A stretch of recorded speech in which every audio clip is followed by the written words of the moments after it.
Without objection, the chair is authorized to declare recess at any time.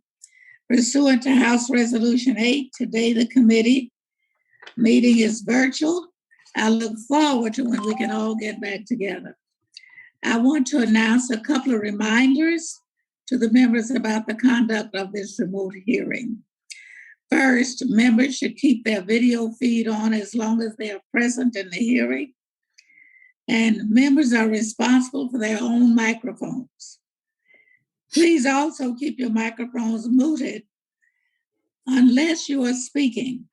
And finally, if members have documents they wish to submit to the record, please email them to the committee clerk, whose email address has been circulated to all. Good morning and welcome to today's hearing, and welcome to our distinguished panel of witnesses.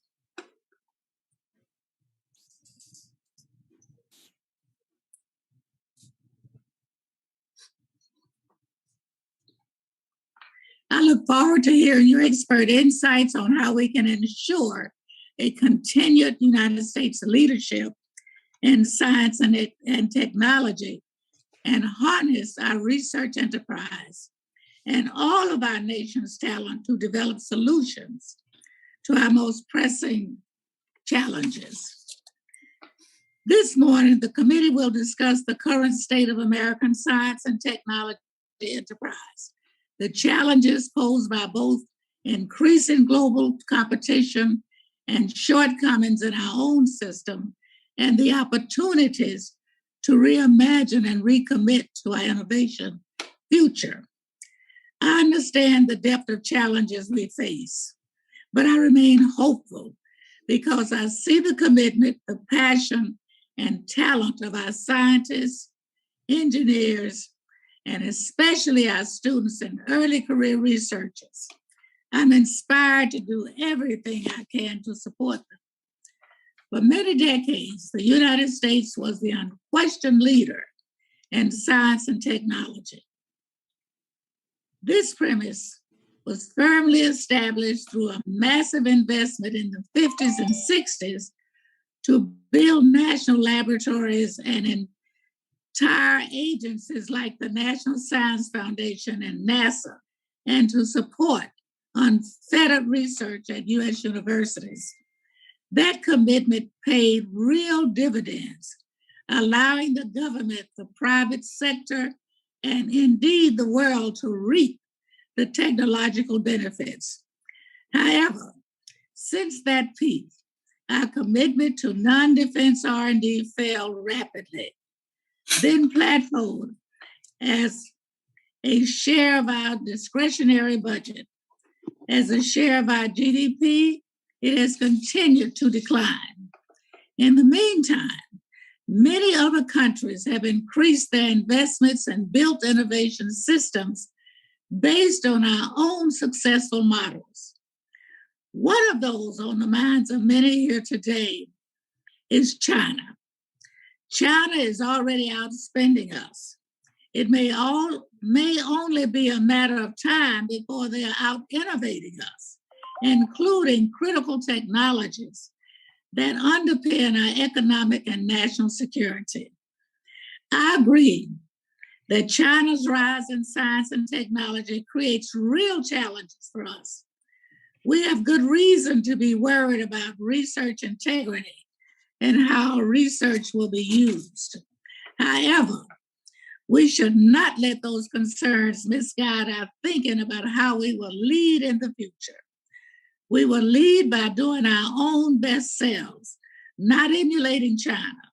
In a forthcoming issue of Issues in Science and Technology, a scholar of innovation policy writes, competitiveness is neither a necessary nor sufficient basis for equity, sustainability, or security. China's industrial policy has improved neither equity nor sustainability. Russia's economic collapse has done little to erode its national security. I believe we can do both. We can compete globally and we can inspire innovation and that confronts long-standing societal challenges. We can build from the institutional foundations established decades ago and work together to re-envision a bold and more inclusive model for American innovation in the 21st century.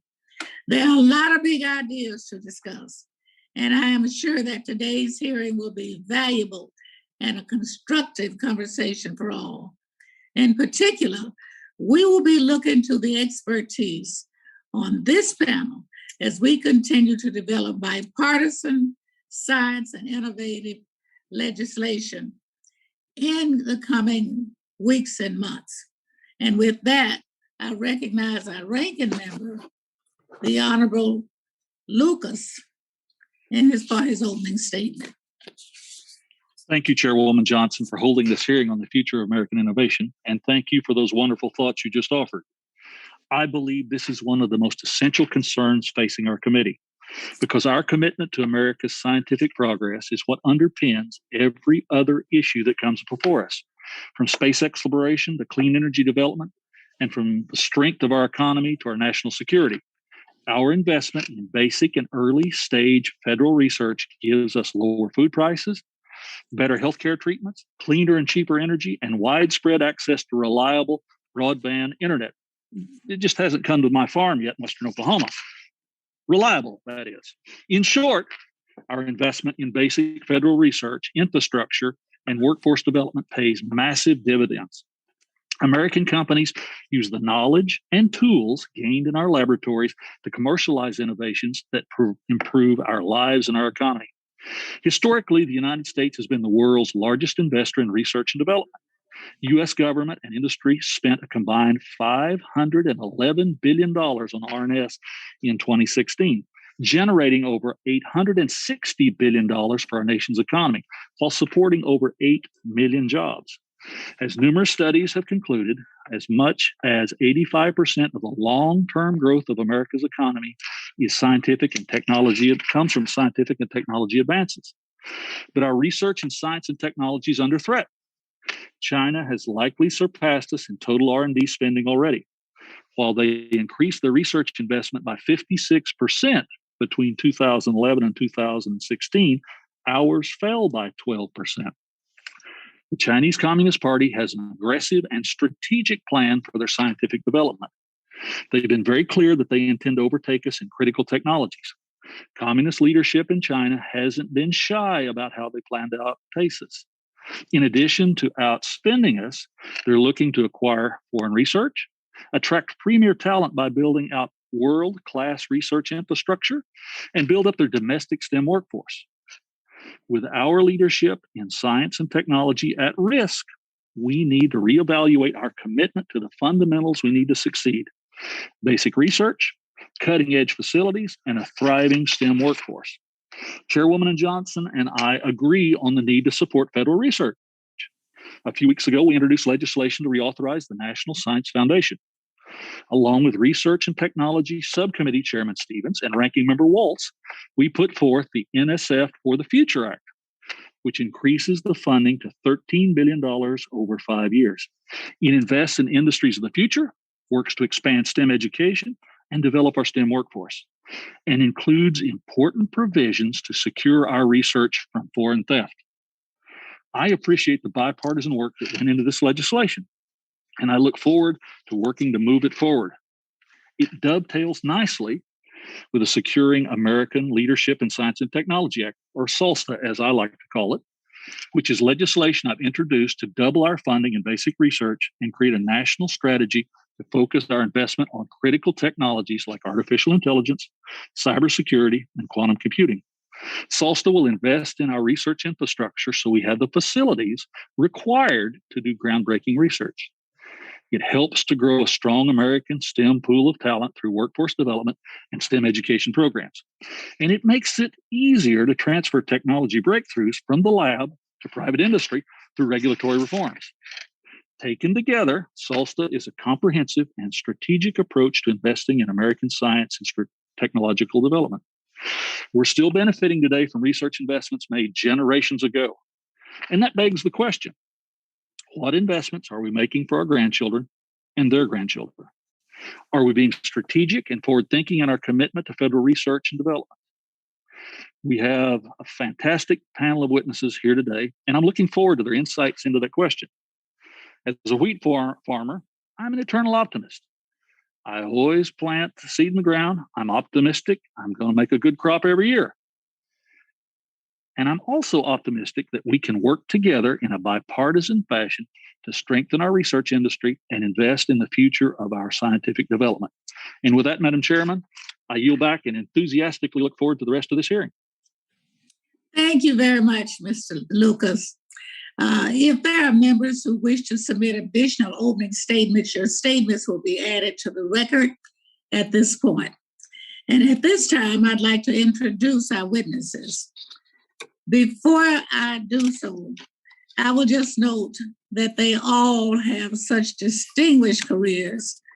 I depend on their voices so much that I could spend 30 minutes just introducing them. I'll try not to do that, but I would encourage everyone to read their bios. Our first witness is Mr. Norm Augustine. Mr. Augustine was previously the chairman and CEO of Lockheed Martin, a position for which he retired in 1997.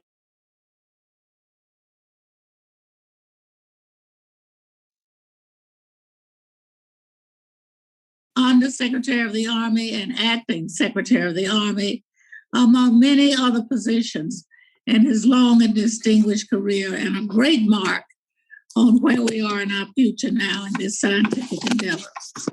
Our next witness is Dr. Francis Arnold. Dr. Arnold is the Linus Pauling Professor of Chemical Engineering, Bioengineering, and Biochemistry at the California Institute of Technology. She pioneered directed enzyme evolution, for which she was awarded the Nobel Prize in Chemistry in 2018, becoming the first American woman to do so. Dr. Arnold has also co-founded 3 companies and served on several private and public company boards. Dr. Arnold was recently appointed as co-chair of the President's Council of Advisors on Science and Technology. Our third witness, the Honorable Ernest Moniz. From 2013 to 2017, Dr. Moniz served as the 13th U.S. Secretary of Energy. He advanced energy technology innovation, nuclear security and strategic stability, cutting-edge capabilities for the American scientific research community, and environmental stewardship. He is currently the President and Chief Executive Officer of Energy Futures Initiative and a Professor Emeritus and Special Advisor to the President of Massachusetts Institute of Technology. Our final witness, Dr. Farnam Jahanian. He is currently the 10th president of Carnegie Mellon University, where he previously served as provost and chief academic officer, as well as vice president for research. Prior to his service at Carnegie Mellon, he led the National Science Foundation Directorate for Computer and Information Science and Engineering from 2011 to 2014. He spent much of his career at the University of Michigan, during which time he co-founded an internet security company. As our witnesses should understand that we will have 5 minutes of spoken testimony from each of you. Your written testimony will be included in the record for the hearing. And when all of you have completed your spoken testimony, we will begin a round of questions. Each member will have 5 minutes to question the panel. So now we'll start with Mr. Augustine. You're recognized for your testimony. Well, good morning, Chairwoman Johnson, Ranking Member Lucas, and members of the committee, and thank you for the invitation to appear today. My comments are going to draw heavily on a report, The Perils of Complacency, that was produced by the American Academy of Arts and Sciences, an organization now almost 250 years old, in conjunction with the Rice University Baker Institute of Public Policy. The thrust of the message is very straightforward. First, America's well-being depends heavily on having a strong economy. Second, having a strong economy depends heavily on advancements in science and technology. And third, America is on a path to lose its leadership position to China in science and technology in the not-too-distant future. Wen Jiabao, the former premier of the State Council of the People's Republic of China, had the following to say, and I quote, "Scientific discovery and technological inventions have brought about new civilization, modern industries, and the rise and fall of nations. I firmly believe that science is the ultimate revolution." End quote. There have been a number of studies that have shown that up to 85% of the growth of the U.S. economy is due to advancements in science and technology. Two of those studies, incidentally, were the bases of Nobel Prizes. There are really two principal ingredients that dominate scientific advancement: financial capital and human capital. And beginning with financial capital, our current path is such that China is passing us in investments in research and development and purchasing power parity. The U.S. federal investment in R&D has fallen from 1.5% of GDP in the 1960s to 0.7% today, a period of increasing impact of science and technology. Turning to human capital, the perhaps best recognized international test of primary and secondary education is called the PISA test of 15-year-olds. It's given every 3 years. Currently, the United States places in 25th place among the developed nations of the world in composite literary, math, and science scores.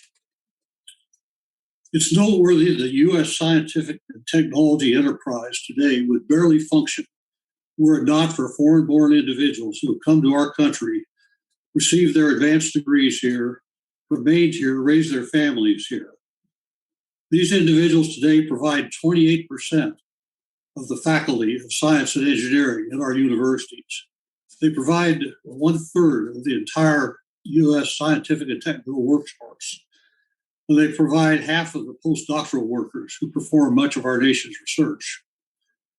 I've been asked to comment briefly on military implications of these trends. I would note that China has 4 times the population of the United States, and that we are not likely to compete effectively on a personnel manpower basis with China, either militarily or economically. Further, the history of warfare is replete with examples where technological breakthroughs have had decisive results in combat. It goes all the way back to the stirrup and the longbow to the aircraft and nuclear weapons today. But there's another important consideration not widely acknowledged, and that is in the past, much of the military advancements in science and technology are traceable to the arsenals. However, today, commercial technology is driving military applications. I refer, of course, to microelectronics, high-speed computing, additive manufacturing, AI, robotics, automation, and so on. One thing that is clear is that we can't build a wall around commercial science and technology. It's out there in the marketplace. So we have a rather simple choice. We could either be a leader or we could be a follower. What might be the U.S. report card in science and technology as it would exist today? In terms of the quality of our research universities, unarguably number one. In terms of innovation, we've dropped from 1st to 8th place.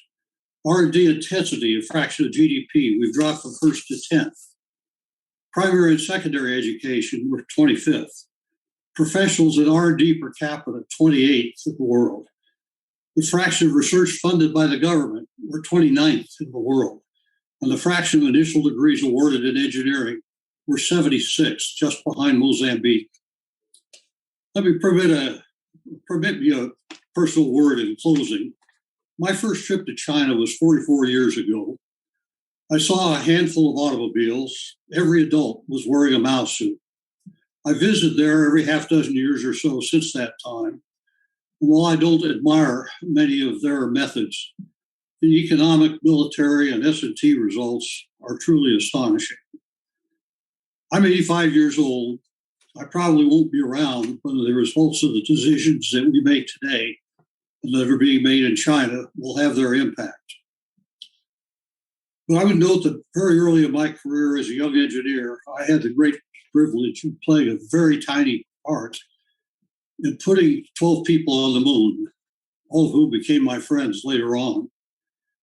And it's truly amazing what our country can accomplish when we put our minds to it. Thank you very much.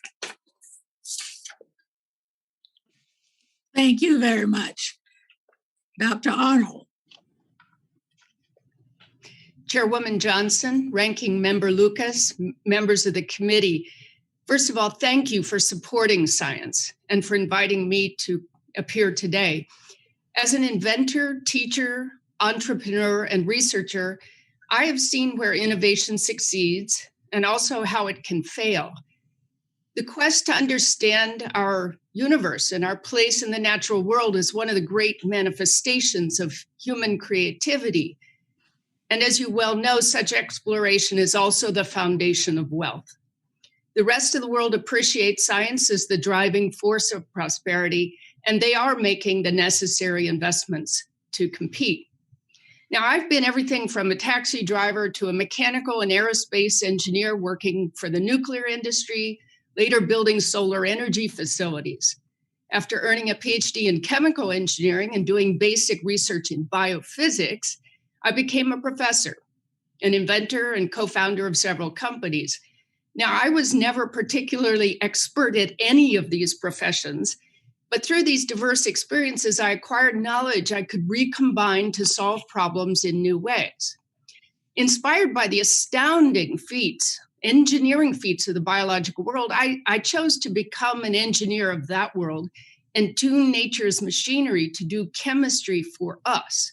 And I have little doubt this will be the century of biotechnology, where we'll be able to engineer biology to make everything from pharmaceuticals to fuels to food, to cure cancer and to fight pandemics. I am but one of the many Nobel laureates this country has produced. Although, yes, the first woman to win the Nobel Prize in chemistry.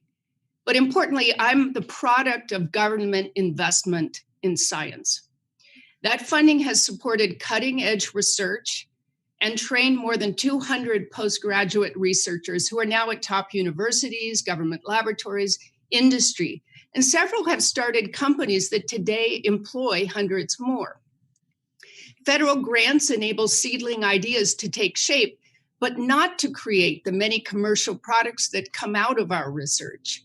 Getting technology into the hands of users, in other words, making research truly useful, requires a much bigger innovation ecosystem that includes applied or development research, collaboration with industry, and entrepreneurial activities, all of which I've done. Importantly, we do not separate fundamental science aimed at understanding from research aimed at applications. To me, they go hand in hand, and separation would impoverish both of them. The strength of the academic research system in this country, in my opinion, comes from empowering younger scientists. I strongly favor portable fellowships because young people are capable of deciding where the future lies, what science fields, what problems. They will choose the universities and research settings that meet their expectations.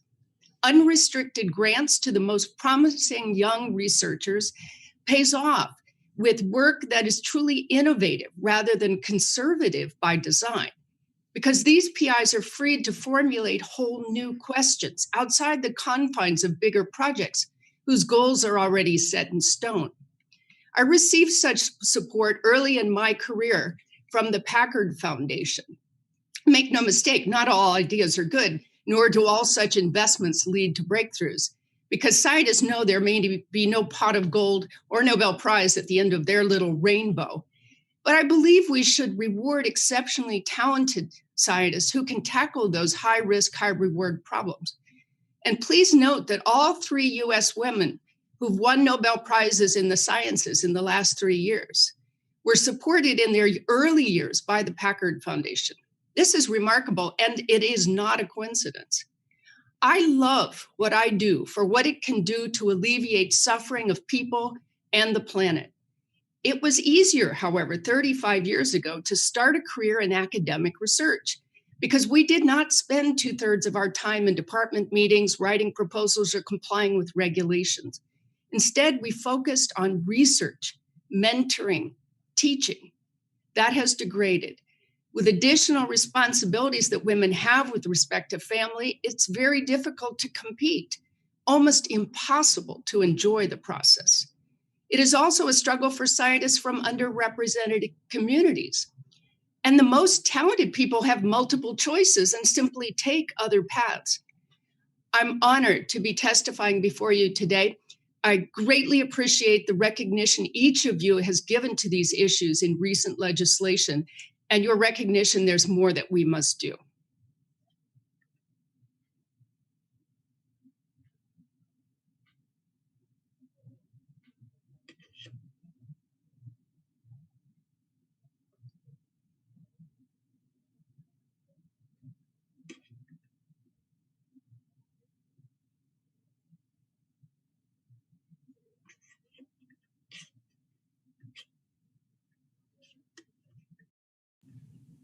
Hello?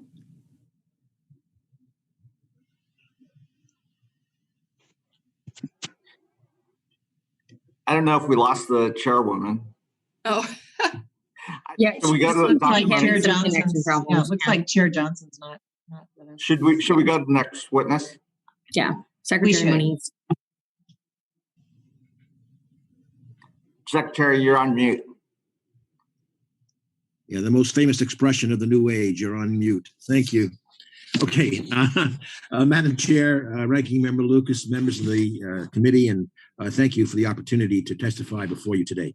Many countries have committed to net zero carbon emissions by mid-century, and the US will soon release a new ambitious interim target for emissions reductions by 2030. A decade of supercharged innovation is needed starting now in order to have a chance of meeting these goals. It's important to place the associated investments in a larger context, the changing risk profile, the growing interdependencies of critical infrastructures, the growing importance of supply chains, and regional differences and needs. Traditional weather risk profiles are no longer adequate. Modernized climate risk disclosure needs to be supported by research with sufficient regional granularity for the full spectrum of extreme weather events. Electricity, natural gas, and water systems are interdependent, and innovation in systems analysis is needed badly. The need to address supply chain issues was underscored by President Biden's executive order on American supply chains. Critical minerals and metals availability are a major challenge and needs innovation. The administration has proposed an ambitious innovation agenda. Federal energy innovation should expand the federal government's innovation role beyond early stage R&D, address key breakthrough technology areas, improve coordination across the federal government, harness the full range of tools for federal support, bring together public and private innovation players, support regional innovation, build on and supercharge successful innovation structures like ARPA-E and the Energy Frontier Research Centers. The Energy Act of 2020 marks a significant move to advance and accelerate the energy innovation agenda. It authorized new energy RD&D efforts in 7 major titles and emphasized the importance of federal support for demonstration projects. Internationally, the current focus of mission innovation should be expanded to include emerging technologies for carbon dioxide removal and advanced nuclear energy, both fission and fusion. RD&D areas that merit additional support include cross-cutting technologies that reduce emissions in multiple sectors and strengthen the foundation of the innovation infrastructure. A few examples are clean hydrogen, sustainable supply chain, climate risk analysis tools, and as a complement to emissions mitigation, carbon dioxide removal. And in addition to direct air capture, emphasis should be extended to other CDR pathways and multiple federal agency roles. A 2019 EFI IHS study also identified the importance of so-called platform technologies as an enabler of innovation for clean energy and multiple other sectors. Key platform technologies include additive manufacturing, materials by design, artificial intelligence and big data analytics, genomic science and synthetic biology, and much more. A greatly enhanced platform technologies initiative could be led by NSF, with important contributions from DOE, DOD, Commerce, NIST, HHS, NIH, and others in a whole of government approach. The architecture and processes for implementation of a federal energy innovation investment program are also important. First, innovation investment programs should build upon and better integrate the existing unparalleled innovation capacity in the United States across private industry, universities, research institutions, entrepreneurs, and federal, state, local, and tribal government entities. Federal policy should encourage public-private partnerships, formation of regional innovation ecosystems, and alignment of innovation investment with market formation policies. Second, it's essential that the innovation portfolio support the entire innovation spectrum, from use-inspired fundamental research through learning by doing demonstrations and pioneering commercialization. The innovation process is not a simple linear process. There's an opportunity to further expand the NSF role beyond discovery science to support use-inspired fundamental research in areas of science and engineering, especially in platform technologies that cut across many applications.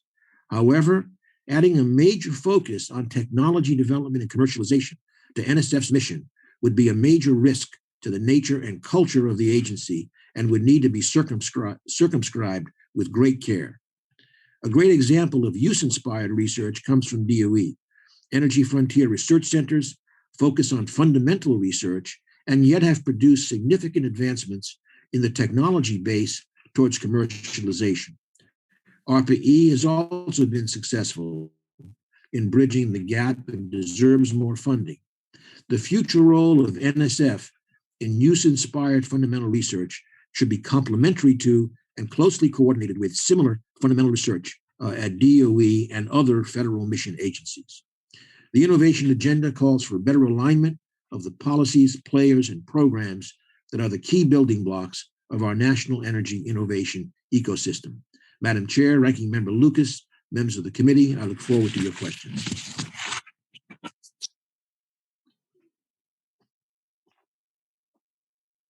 Shall we go to the final witness? Happy to. Chairwoman Johnson, Ranking Member Lucas, and members of the committee, I am grateful for the opportunity to testify today. My testimony is shaped by my perspective as a university president, by public service at the National Science Foundation, and also my experiences as a computer scientist and entrepreneur, as an immigrant who came to this country at the age of 16. Throughout this nation's history, a thriving research and development ecosystem has served as a foundation for broad economic prosperity, national security, and individual and collective well-being. Today, we see this ecosystem at a crossroads, shaped by three major trends. The first is the unprecedented scope, scale, and pace of innovation. Major leaps in data-enabled, technology-driven research are impacting a wide range of applications and industries, from drug discovery and enhanced telemedicine to new materials for clean energy, breakthroughs in transportation and manufacturing, and the very essence of scientific discovery itself. The second is the rise of global competition, as you just heard. The US R&D engine has been the envy of the world for the past half century. And our global competitors are now replicating our model of an innovation-based economy. The need to invest and out-innovate could not be more urgent. And finally, this moment is defined by a widening opportunity gap and a rising economic inequality. Digital transformation and globalization have contributed to a profound reshaping of our workforce, and persistent structural barriers to access and opportunity are preventing the benefits of our innovation-based economy from being widely shared. At this critical moment, our national response should rest on four thrusts, as outlined in my submitted testimony. Invest in research at the pace of discovery and innovation, winning the global race for talent, committing to a robust research and innovation infrastructure, and finally, expanding the geography of U.S. innovation. Let me highlight key recommendations in several of these areas. First, if we're to compete and win, the nation must urgently increase federal investment in research to double the current levels for the next several years. To some, the current moment creates an imperative to choose between increased support for curiosity-driven research versus strategic mission-driven initiatives in emerging technologies. This is a false choice. Scientific exploration occurs along a dynamic continuum, from foundational discovery to use-inspired research. Breakthroughs from internet to self-driving cars to the rapid development of mRNA vaccines all stem from support for innovation across this dynamic continuum. Along with foundational research across all disciplines, we must also invest in use-inspired research motivated by national and societal priorities in healthcare, sustainability, transportation, clean energy, public health, cybersecurity, and much more. To catalyze mission-driven approaches for these complex challenges, the nation needs targeted investments in the emerging technologies that have become near ubiquitous in their impact, including artificial intelligence, robotics, advanced manufacturing, materials, biotechnology, quantum computing, and next generation. I don't want to do dimensions. I'll just go to Lucas. Second, the nation must win the global race for talent and build a broad-based science and technology workforce that leaves no one behind. We must ensure every child and young adult has access to training in digital competency and computational thinking.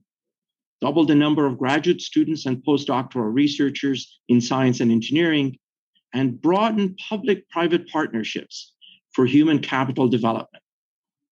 Finally, the United States needs now bolder strategies for transitioning discoveries from lab to market, with an intentional focus on expanding the geography of US innovation. Our universities and national labs have extraordinary capacity to generate discoveries and innovations that catalyze economic growth and job creation.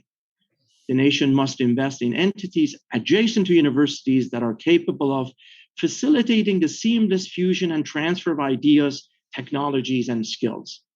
The possibilities for creative, innovation-based economic development to support American competitiveness are endless.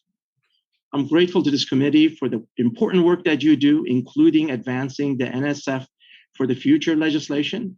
The boldness of your actions is a poignant reminder of the transformative power of science, technology, and innovation to advance our economic prosperity and national security.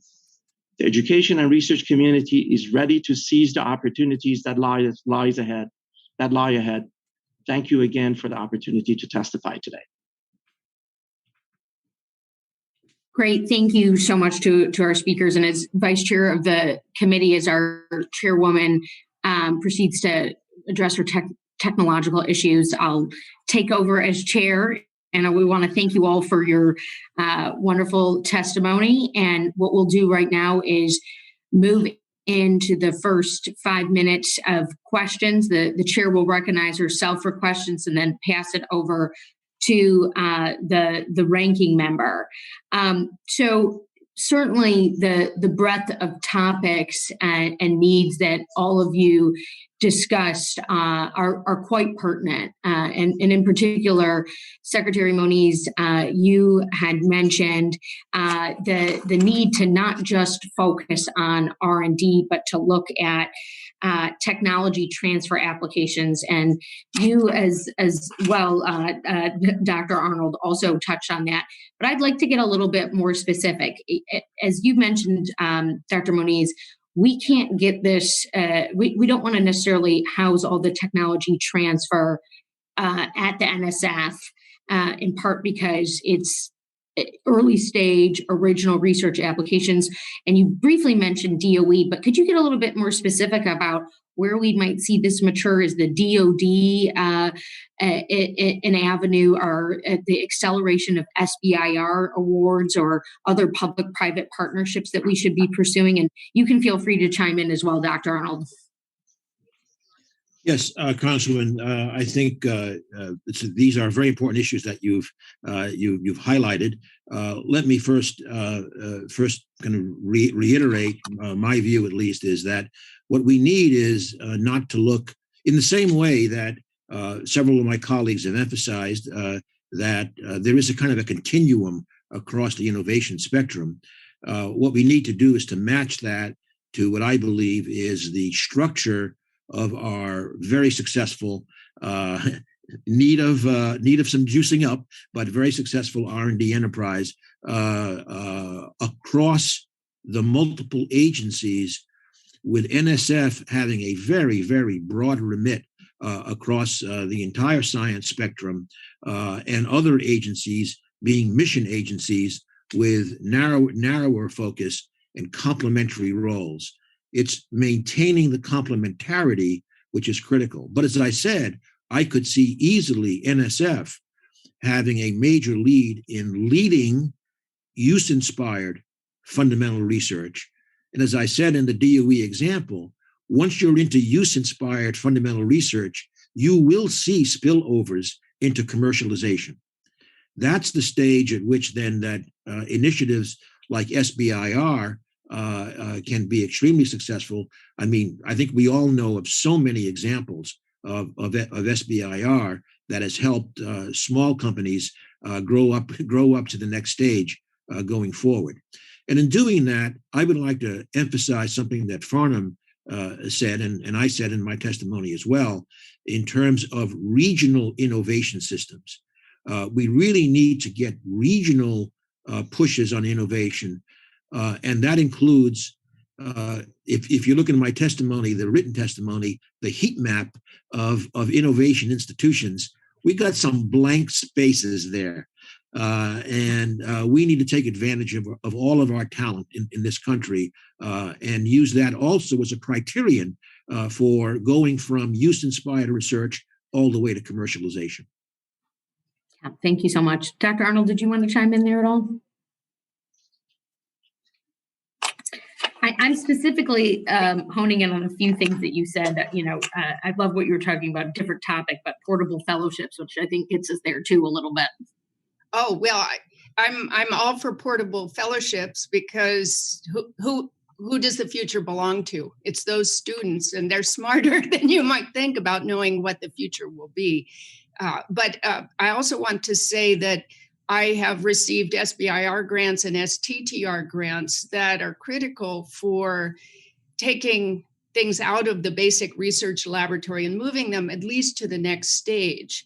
And it's those young people who often start the companies that benefit from those SBIR grants.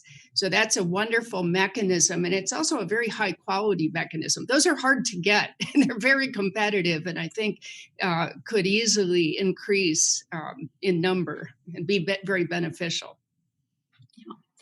Well, great. Well, thank you all. And I've got about 30 seconds left, so I'll just reclaim the time because in part, even though I'm vice chair, right, it's still, I was going to be 3 in the ranking. So I do want to be respectful of my colleagues and recognize our ranking member, Mr. Lucas, for 5 minutes of questions. Thank you so much, Mr. Lucas. Thank you, Vice Chair. And I address my question to the entire panel. The Securing American Leadership in Science and Technology Act, SALST as I like to call it, which I introduced last month, directs the development of a national science and technology strategy and a quadrennial review, like the process that DoD undertakes for national security.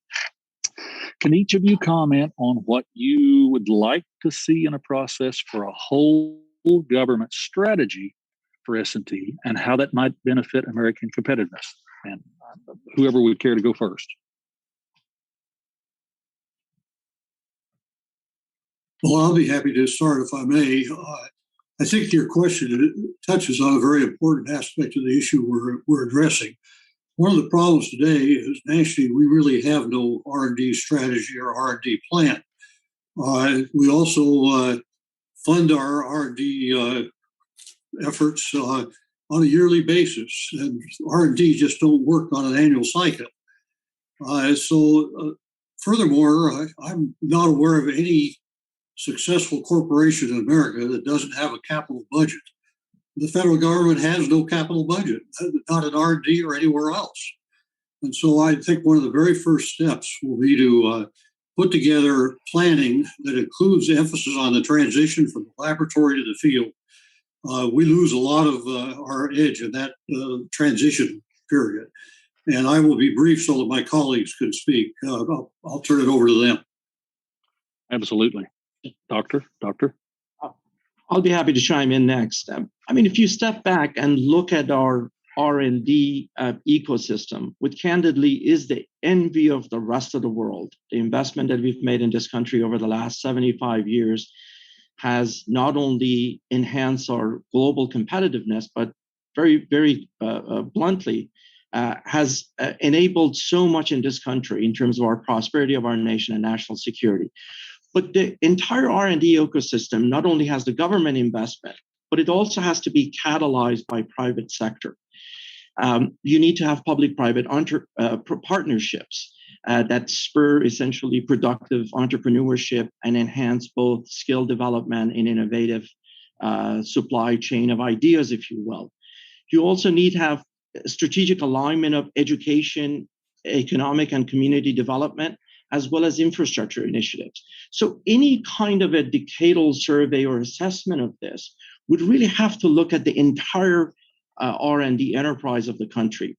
Clearly, the government has a huge, huge role to play in this, without any doubts.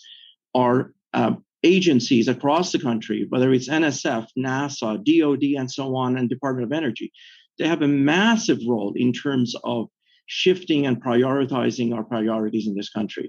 But I think we're going to have to bring the private sector into the picture. We're going to have to look at very creative public-private partnerships to be able to advance not only scientific discovery and innovation, but also win the global race for talent, and furthermore, transition effectively what we discover in our labs to market, hopefully creating new industries, products, and services, and beyond.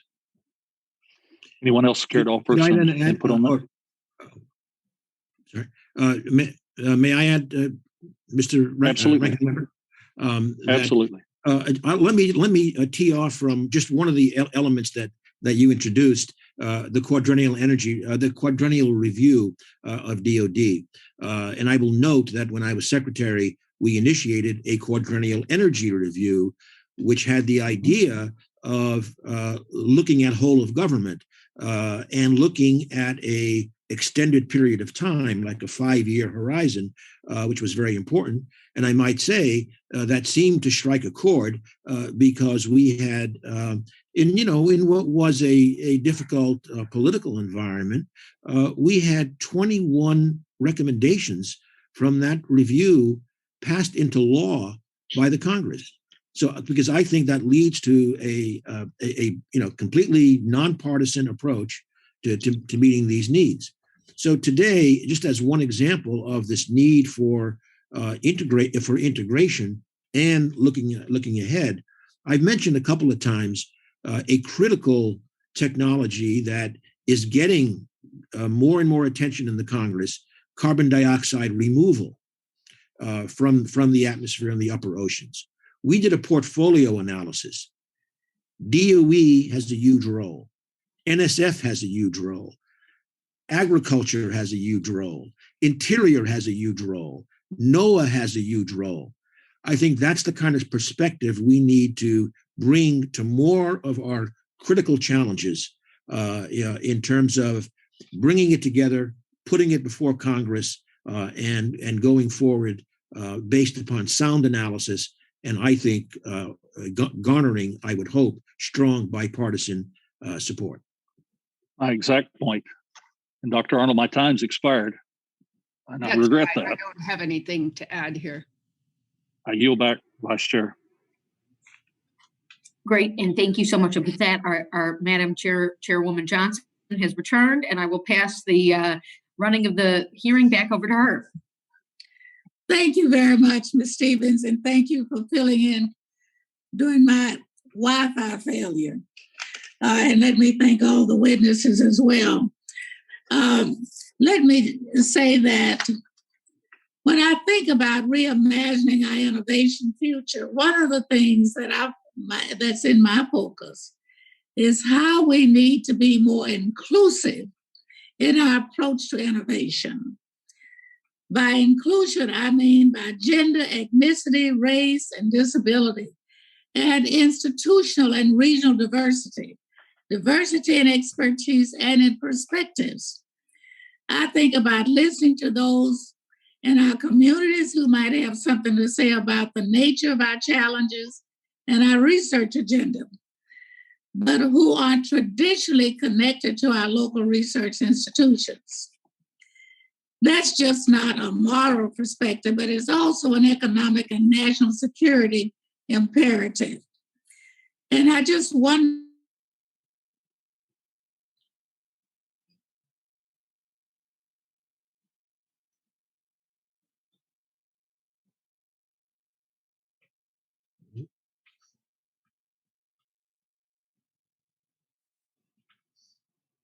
Looks like we may have lost the chairwoman. I was going to say, Yeah. I think her Wi-Fi went out again, and I know we've been having problems with that in various office spaces and whatnot. So what we'll do is Do you want to recognize Let Ms. her- Bonamici, Yeah. who's next in the queue? yeah, we'll just have to let Bonamici take it over. Thank you, Vice Chair Stevens, and thank you to Chairwoman Johnson and Ranking Member Lucas, and thank you especially to our witnesses for joining us today. This hearing is about our innovation future. So as a member of the Education Committee, I want to first note the importance of well-rounded education in educating students to be innovative and to be able to, as Dr. Arnold noted, solve problems in new ways. A student may become interested in math by playing an instrument or learning chess strategy. Growing a garden or glazing and firing pottery can spark a child's interest in science. We need intellectually curious, critical thinkers to solve the challenges we face, and it is at our peril if we don't recognize that, which is why I'm leading a bipartisan call for robust funding for Title IV-A grants under the Every Student Succeeds Act to support that well-rounded education that will educate students to be creative and innovative. So moving on, the United States has the ability and the obligation to lead the world's efforts to curb greenhouse gas emissions. And addressing our climate crisis is our next moonshot innovation challenge. Our nation does have some of the world's best scientists, researchers, programmers, and engineers in the world. We can and should take bold action that is informed by their sound, peer-reviewed science. I have two questions for Secretary Moniz. So I'm going to state the two questions and then turn the time over to you to answer, Secretary. Secretary Moniz, you in your testimony noted your work at the Department of Energy to develop mission innovation to accelerate clean energy research, development, and demonstration. We are anticipating that the Biden administration will soon announce our next nationally determined contribution under the Paris Agreement. So how would you recommit or how would recommitting mission innovation contribute to a whole of government approach under an ambitious NDC and Accelerator transition to a 100% clean energy economy? And so that's my first question. And then the second question, Secretary Moniz, following up on your comment about regional approaches. I appreciate that you highlighted that in Northwest Oregon, for example. We recognize the tremendous potential of marine energy, but the same resources are not accessible in landlocked states. So regions differ in energy resources, markets, and innovation ecosystems. So as part of mission innovation, as you mentioned, you proposed funding during the Obama administration to support those regional clean energy innovation partnerships. So last year, I introduced the Regional Clean Energy Innovation Act, which is modeled on this idea. So how can the federal government better harness and align local, state, tribal, regional, and national solutions to advance the deployment and commercialization of clean energy technologies and help innovative concepts avoid that commercialization valley of death? And I'll turn it over to you, Secretary Moniz, for your response. Well, thank you, Congresswoman. Very good questions. Let me say on the first question on mission innovation, I do expect, as you implied, that the administration will put forward a very ambitious NDC, probably next week, and it will have an extraordinary challenge for the electricity sector by 2030, and then, of course, economy-wide reductions. If I had to guess, it'll be north of 50% reductions economy-wide, in line with the EU, for example. Now, as I said, to reach that, we need what I called supercharged innovation for this next decade. That will include international collaboration. And I think now that we have rejoined the Paris Agreement, and I will give a shout out to the Deputy Secretary, Dave Turk, who, when I was Secretary, already was playing a role in stewarding mission innovation, and he continued to do that at the IEA. So I think Dave could play an important role in our getting back into mission innovation, but importantly, expanding its scope. I mentioned two areas. Carbon dioxide removal is absolutely essential if we are going to meet net zero, and almost by definition, if we're going to get eventually to a net negative economy, we need negative carbon technologies. That's a perfect area for international cooperation. Another, more challenging organizationally, but I believe the advanced nuclear technologies, and by the way, that includes one from Oregon. Right, NuScale. Seriously need a public-private partnership because enormous amounts of private capital have gone in, but they have to get over the hump in terms of demonstration. On the second issue, I'll be very brief, but you said it. The low carbon solutions will look entirely different in different parts of the country, number one. And therefore, we should have some regionally driven innovation that will look at the solutions most appropriate to that part of the country, engaging their own innovation institutions to advance that. Secondly, I believe the regional innovation centers, as I said, will be very important for the inclusive nature that we need of our system. And although it's the opposite end in a certain sense of the commercialization, I would say that starting in the 1970s, when I have to say it wasn't very popular at some of our leading research institutions, I was and I remain a major fan of EPSCoR as a way of reaching areas and young students, talent that we need to bring into the system. I believe that can be a very effective mechanism as well. Thank you, Mr. Secretary. And as I yield back, I want to say, if I had more time, I would ask Dr. Arnold about the importance of childcare, which I know you mentioned in your testimony, but I will yield back and submit a question for the record. Thank you. That's a great one, Rep. Bonamici, and thank you for that. And I see we've got Chairwoman Johnson in the committee room. All right, Chair Johnson. I know we had Mr. Posey next in line here, which we can pass it over to Mr. Posey and then jump back to Chair Johnson so she can finish her questions, but however you'd like to proceed, Madam Chair. Thank you very much. Who is the next witness? I've changed locations. We had Mr. Posey up next for questions. Mr. Posey is recognized. Thank you very much, Madam Chair. And I must say, I appreciate your passion towards the subject of innovation. And I hope we all recognize that China's economic and military goals are one and the same. Through economic dominance, they hope to achieve military superiority. So this, as has been mentioned by two of the speakers already, intertwines with our national security. Mr. Augustine, in your testimony, you state that America is on a path to lose its lead in science and technology to China. One of your recommendations is to make America competitive well into the future, and that's to fix our nation's pre-K through 12 public school system, particularly in STEM.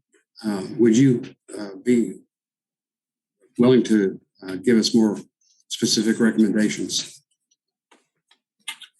Well, thank you, Congressman. I'd be happy to do that. Perhaps there are two missing links. In my view, there are many, but two major ones in our science and technology competitiveness. One is a lack of investment compared with others. And the second is our seeming inability to produce science and technologists from domestically born children at scale. And certainly there are some outstanding young people and some outstanding schools, but on average, by international standards, we're failing. And part of the issue is having teachers who are qualified in science and technology. Too often, middle school children have teachers who are the football coach, and they've been given a book on algebra and said, go teach algebra. We have too many teachers not qualified to teach the subject they're teaching in the STEM area. And that certainly has to be fixed. The problem for once is not money. We spend more money per student pre-K through 12 than any other nation but one, Switzerland. And our problem, I think, is to bring the free enterprise system, parts of it, to our public education system, which means that one has rewards for outstanding performance and accountability for poor performance. And somehow that's been very hard to do because we have, I think it's 14,000 independent public school districts. So I'm optimistic that we can solve the financial part of this issue. The part K through 12, and you said pre-K through 12, which is really important because too many of our young children start first grade 2 or 3 years behind. And pre-K through 12, pre-K is just essential if we're to solve this problem. So thank you for that question, Congressman. Sure, and thank you for your answer. You also mentioned in your testimony, and you mentioned it orally, balance tipping technological breakthroughs of warfare history. They're the stirrup, the longbow, gunpowder, the cannon, machine guns, tanks, battleships, aircraft, nuclear weapons, rockets, night vision, stealth, space, robotics, autonomy, and cyber. And I'm just wondering what you see as the next technological breakthrough, and do you see the United States taking the lead with it? One of the wonderful things about technological breakthrough is that most of us can't see them.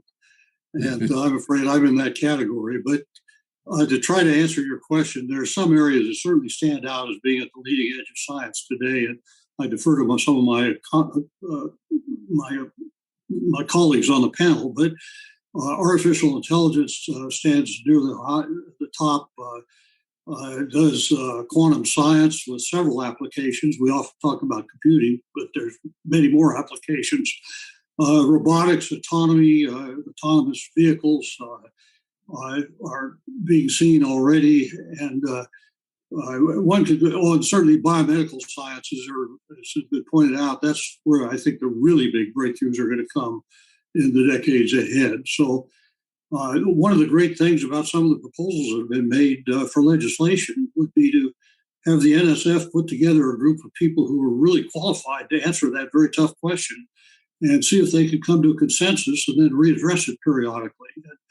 One of the important things, though, in my last 19 seconds of your time, I would just point out that, as my colleagues have, that being first in research is of the utmost importance. That's where the ideas come from. My background is mostly in business, but research is where the foundation is.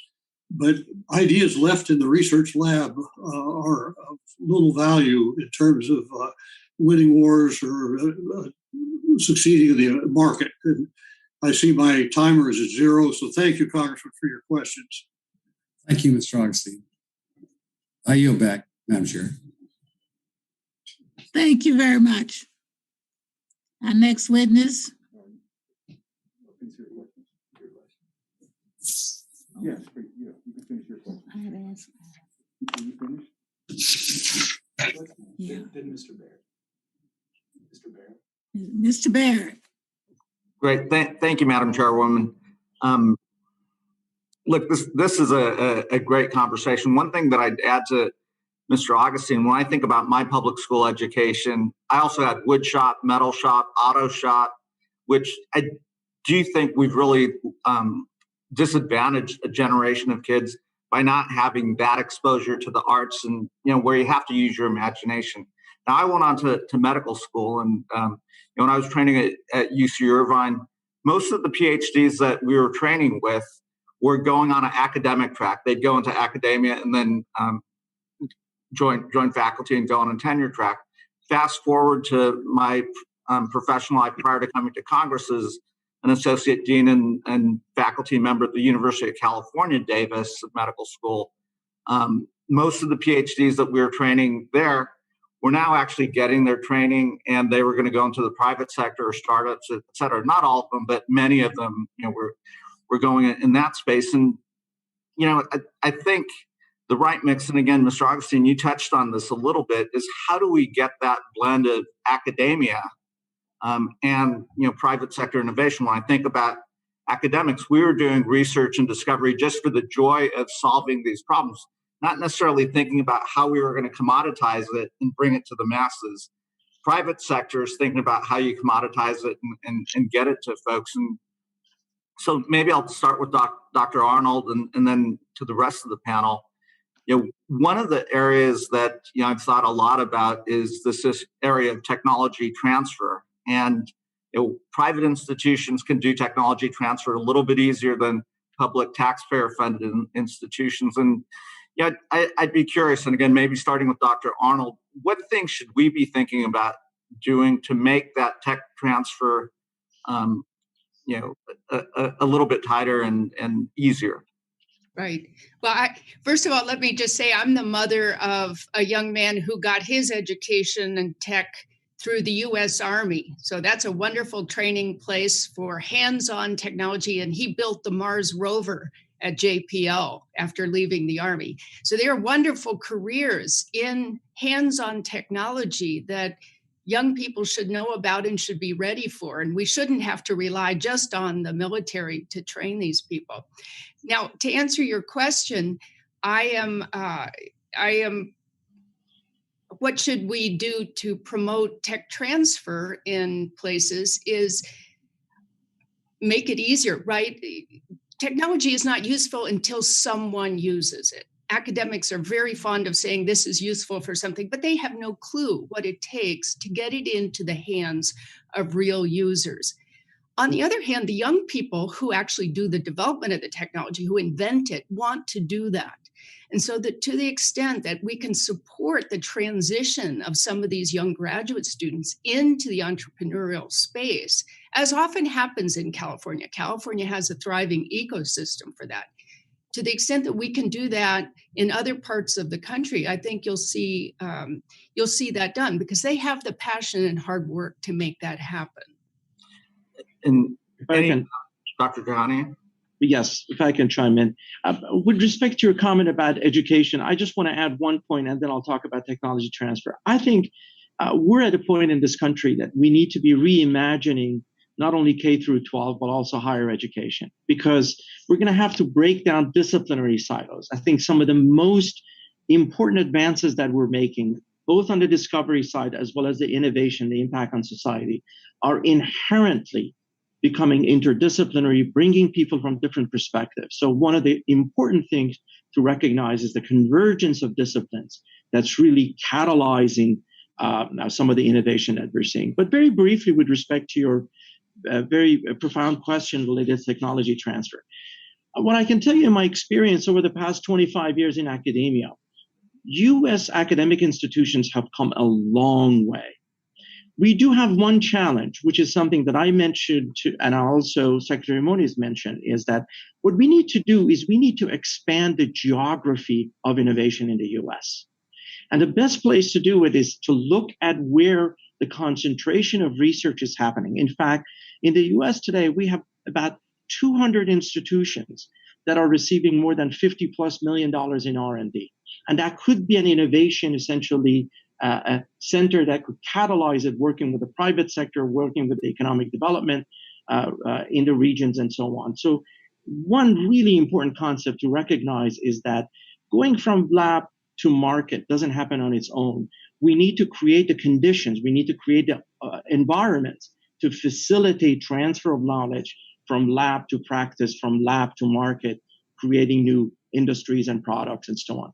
With respect, and I know we're out of time, with respect to the universities, at Carnegie Mellon, for example, we have created a culture of innovation such that our faculty, students, and researchers who are involved in this, they don't just think about foundational versus use-inspired research.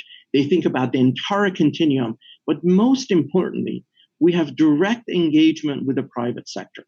And the private sector is often involved in research with us, especially in the areas of use-inspired research, creating much more flexible policies for faculty members to be able to essentially transfer their knowledge to practice, to be able to leave the university and come back.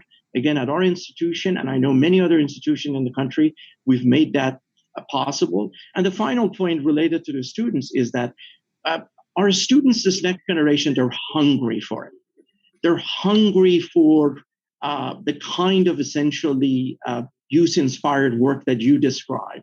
So I think our challenge at universities has been, and I think we've come a long way, is to create an entrepreneurial sort of a culture in the university such that those who want to engage in it, whether they're undergraduates, masters, or PhDs, can embark on it. I am very optimistic about how far this country has come in terms of being able to facilitate it. We have some work to do, but there's some terrific examples of successes in this country in terms of the innovation ecosystems that we created at universities that involves the community, leading to economic development and job creation that could be replicated across the country, hence expanding the map of innovation. Thank you for that question. Madam Chair, may I add a brief comment? Yes. Just to say that I agree with all of that, but I don't want to lose sight of the fact that, as has been said, the most important vehicle for tech transfer from the university is the moving van, which takes our graduates to their next job. Absolutely. Okay. Mr. Clerk. Mr. Babin is next. Yes, thank you so very much, Madam Chair and Ranking Member Lucas. What fascinating testimony here. I want to thank our witnesses for being here today. One of the greatest assets we have here in this country, as we've just heard so eloquently, is our vibrant venture capital market, the private sector. When we fully utilize the R&D capabilities of industry, we have the ability to dominate global innovation in science and technology. The partnership we have with the private sector is a unique advantage that we have, and one that sets us apart from other countries who heavily subsidize R&D investment that is almost solely reliant on government funding. And now, thank you, Dr. Jahanian, for what you said, but I would like to ask the same this question here of Dr. Arnold and Mr. Augustine. How do we make certain that we fully utilize this unique edge and partnership that we have with industry? And how can the government improve collaborative efforts with the private sector? I want to hear I heard Dr. Jahanian, and I'd like to hear both of your opinions. Thank you. Thank you for the question, Representative Babin. I've worked extensively with industry over the years. The problem, of course, is that industry has outsourced much of their fundamental research, and they have very short timelines for solving problems. And I'm talking about the big companies. And that's usually not the best partnership with, let's say, elite laboratories that are trying to do the cutting edge research that will change the world in 10 years or 20 years. So there's a mismatch of timescales for industrially sponsored research. However, to the extent that companies are investing in the next generation of technology in their spaces, that seems to work very well when the timelines are loosened a bit. Hey, thank you. And Mr. Augustine.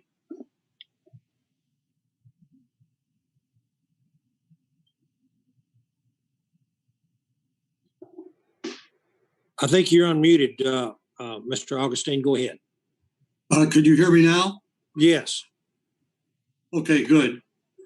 Such an important question. My background is in industry, government, and academia. I've kind of had three careers.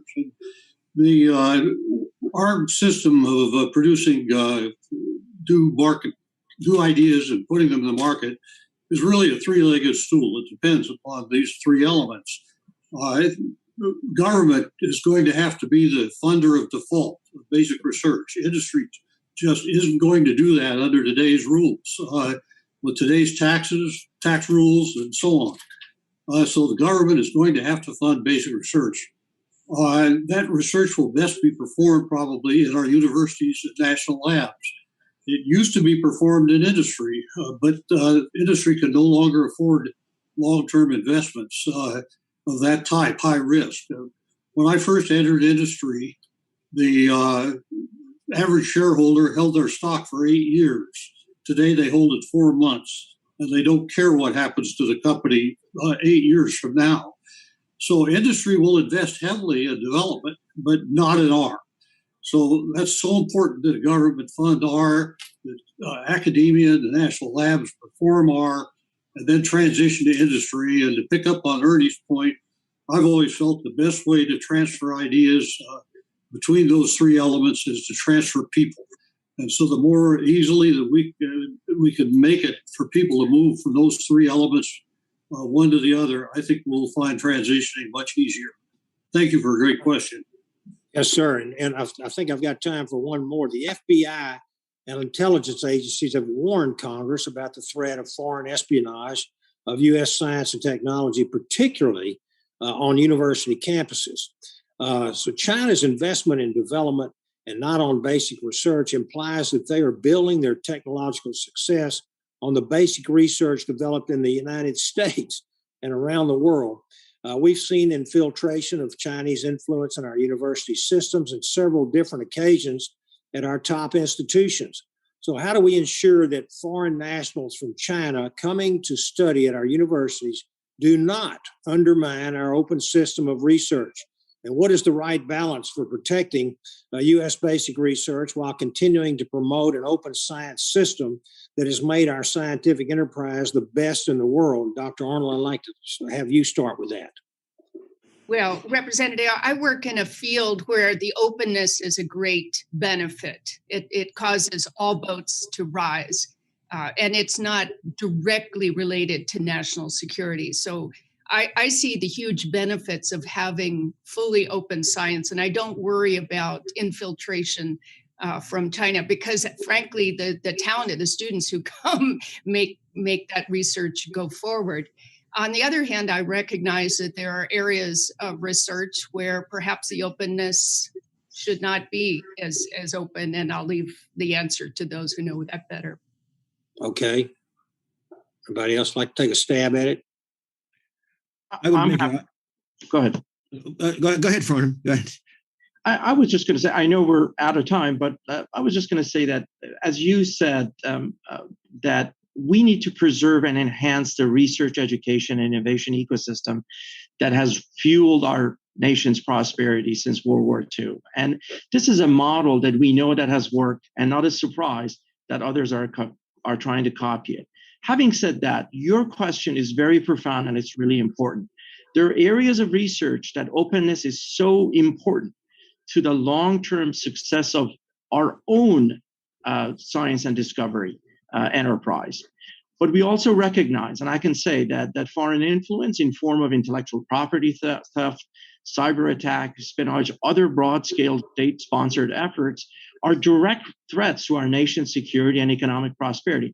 And it'd be a mistake to think that this is just, as you know, it's happening at universities only. This is happening across the board, and we have to be ready for it. I can give you my assurance that academic institutions in this country, including my home institution, we are taking significant steps to protect against these challenges when it's appropriate. Again, openness, as Professor Arnold mentioned, is so important to the research enterprise of this country that has served our national security and economic prosperity so well. As examples of things that we're doing, we're being very diligent in protecting against some of these challenges, working with other institutions, working with essentially with obviously policymakers, building awareness, increasing coordination, training faculty and staff, reviewing collaboration and contracts and foreign gifts, reviewing, updating, and enforcing conflict of interest policies, implementing foreign travel safeguards and protections, developing requirements, and vetting them, and so on. I'm going to wrap up with just very briefly in a 10-second thing that I want to say. We need to double down on what we do best, leading the world in innovation, creativity, and finding solutions to society's most pressing challenges. In fact, many of these students that come here want to stay, and they contribute so significantly to the culture of our academic institutions and our entire nation. Our research enterprise has been so successful because we are solving society's some of the most pressing challenges for society. So instead of hoping that others will lose, I think we need to double down in the belief that when we win, when America wins, the world wins. We need to continue to ensure that our nation remains a welcoming place for those who want to maintain our competitiveness, be part of our society and contribute to it. And also, that's part of the reason that I believe that we should not retreat from global engagement. We shouldn't change how we do research. We must not cripple essentially the engine that has delivered amazing benefits to the country, while recognizing that we do have challenges in the private sector and academic institutions and the government. And the very final point, I appreciate you giving me the opportunity to take this time, is that the biggest threat to our economic prosperity and national security at this point in time is cybersecurity, without any doubt. The cyber threats in this country, we need to absolutely double down to deal with cyber issues. Thank you.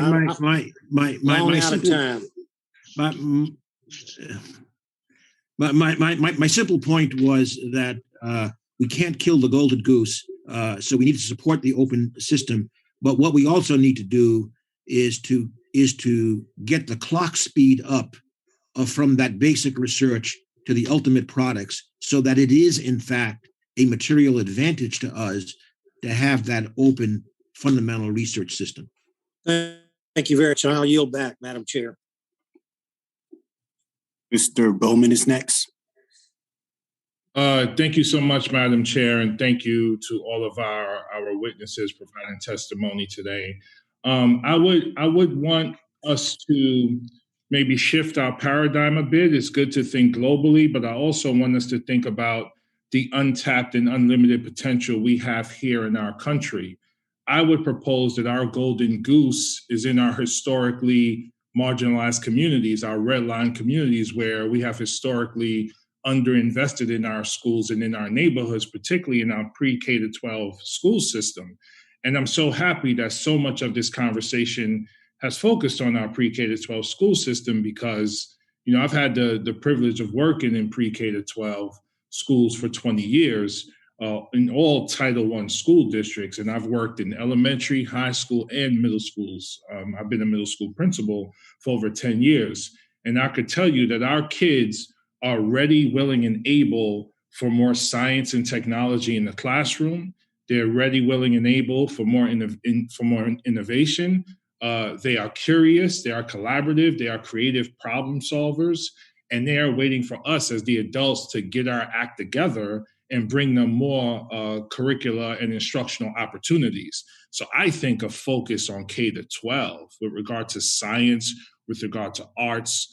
We spoke earlier about hands-on learning. Our kids are ready for all of this, and they're tired of the mundane, rudimentary education that we've been giving them for the last 20 years. So it's great to hear you all speak about the importance of K to 12 education. Dr. Arnold, thank you so much for your testimony, and thank you for highlighting the difficulties that marginalized children face in pursuing STEM careers. For example, if they fall behind in math and science in middle school, as you mentioned. I recently proposed a green stimulus investment of $1.16 trillion over 10 years to make each of our public schools a healthy, zero carbon center of the community. And a big part of that vision is seeing our schools as living labs and putting our young people at the forefront of the sustainable energy transition. Given your work in biology, engineering, and green energy, I'm wondering if you could talk more about how solving the climate crisis is an opportunity to engage children on a deeper level here, to ignite their passion for learning across a variety of STEM fields and to set them up for a variety of careers. Representative Bowman, you've seen it with your own eyes. The children are passionate about making the world a better place. And they've always been, right? Remember how we were. Unfortunately, my generation is leaving them a world that doesn't look like a better place. We are leaving behind a world that is worse than the one that I entered. And I feel very ashamed about that. I would like to see those children empowered. Again, the word is empowerment.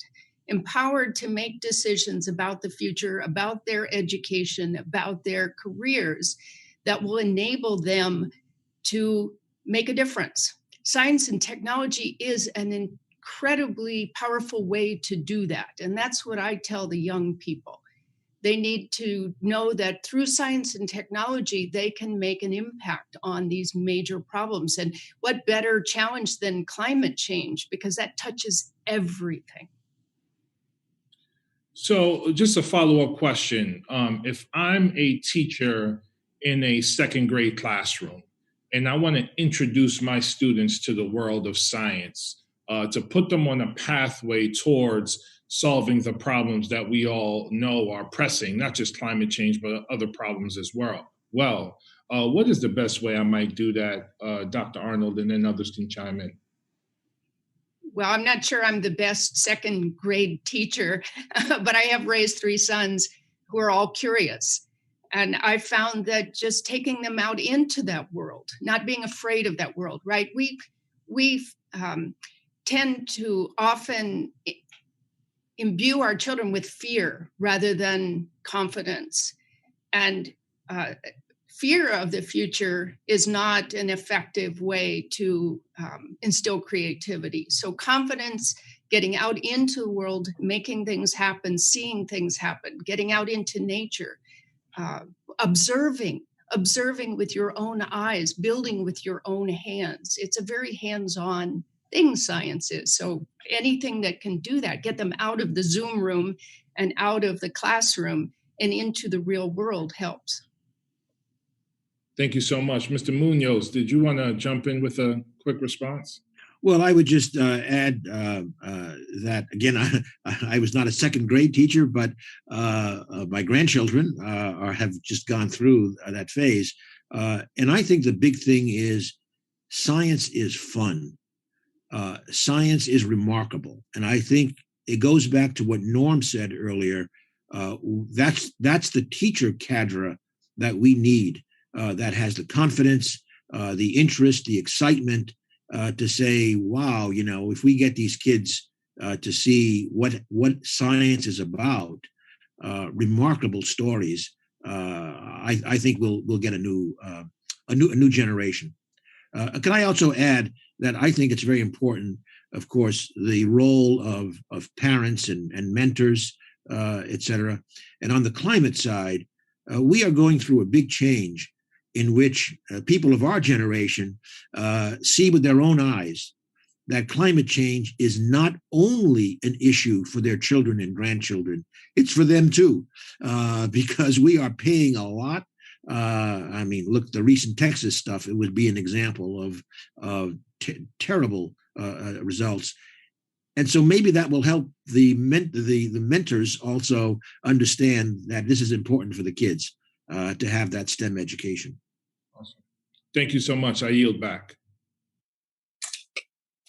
Mr. Baird is next. Thank you, Madam Chair and Ranking Member Lucas, for having this important kind of a session. I've really enjoyed hearing from Mr. Augustine in the past and again today. And I really appreciate all of the witnesses and their testimony. I think we've touched on some very important things to help keep our country in a leadership role, particularly in STEM education, because it's so important to our future. It's becoming increasingly important and a matter of national security. So with an institution like Purdue University in my district, and I might mention that they just recently was ranked 5th as the most innovative university in America by the U.S. News and World Report. But I only mention that because they have a research park that's adjacent to the university. It really provides innovators the opportunity to take this information they get out of the lab and have a space to work and be innovative and develop their own company. So it really takes the lab research and the results there and puts it into practical application. And so I think that's really important to our growth and development in this country. I also really appreciate what Representative or Dr. Barra had to say, and also Representative Bowman had to say regarding stimulating young kids and utilizing their curiosity that was mentioned in order to do the pipeline and fill the pipeline with young people that want to be in the STEM education. If you tell them that you want to make them STEM researchers and so on at a very young age, I'm not sure how excited they get about that. But what I have experienced in some of these facilities that I've seen, getting the hands-on, the opportunity to challenge themselves and something exciting really does stimulate them. So I guess, Mr. Augustine, I'm going to start with you. By the way, I really appreciated having access to the perils of complacency. But would you care to elaborate on, are there other ways that we could stimulate these young kids? I'm thinking about Boy Scouts, FFA, 4-H, where they get that hands-on experience. It's already in place. What's your observations or experiences there? Mr. Augustine? Well, thank you for that question. As a former president of the Boy Scouts, I appreciate the comment there. They have merit badges in science and aviation and space and you name it. A couple other, there are many organizations outside of school, as you suggest, that are doing wonderful work. And if it could be made available on a broader scale, I think of such things as the Challenger Center. I think of such things as First Robotics, started by Dean Kamen. And First Robotics has a program that goes all the way from preschool through high school. It starts out with a Lego competition of building robots. And when you see these kids working on these things, they are so excited. It's unbelievable how they get into it. And I think some emphasis on these out-of-school things could be very, very important. And I think there's another factor that gets into the preschool part of it. We were running our science and technology enterprise with one hand tied behind our backs. And I say that because 58% of our college graduates are women, but only 19% of our PhDs at S&T are women. 40% of the students in our pre-K through 12 public school system come from underrepresented minorities. They produce 7% of the PhDs in science and technology. And if we could just get more of these young kids interested, keep them interested, excited, we could solve much of the problem we have with China. And I think back to my own career, who would have ever thought that a kid from Colorado would help put people on the moon? This is exciting stuff. Thank you for your question. Absolutely. And you talk about women in the STEM programs, Representative Stevens, and I see she's on here.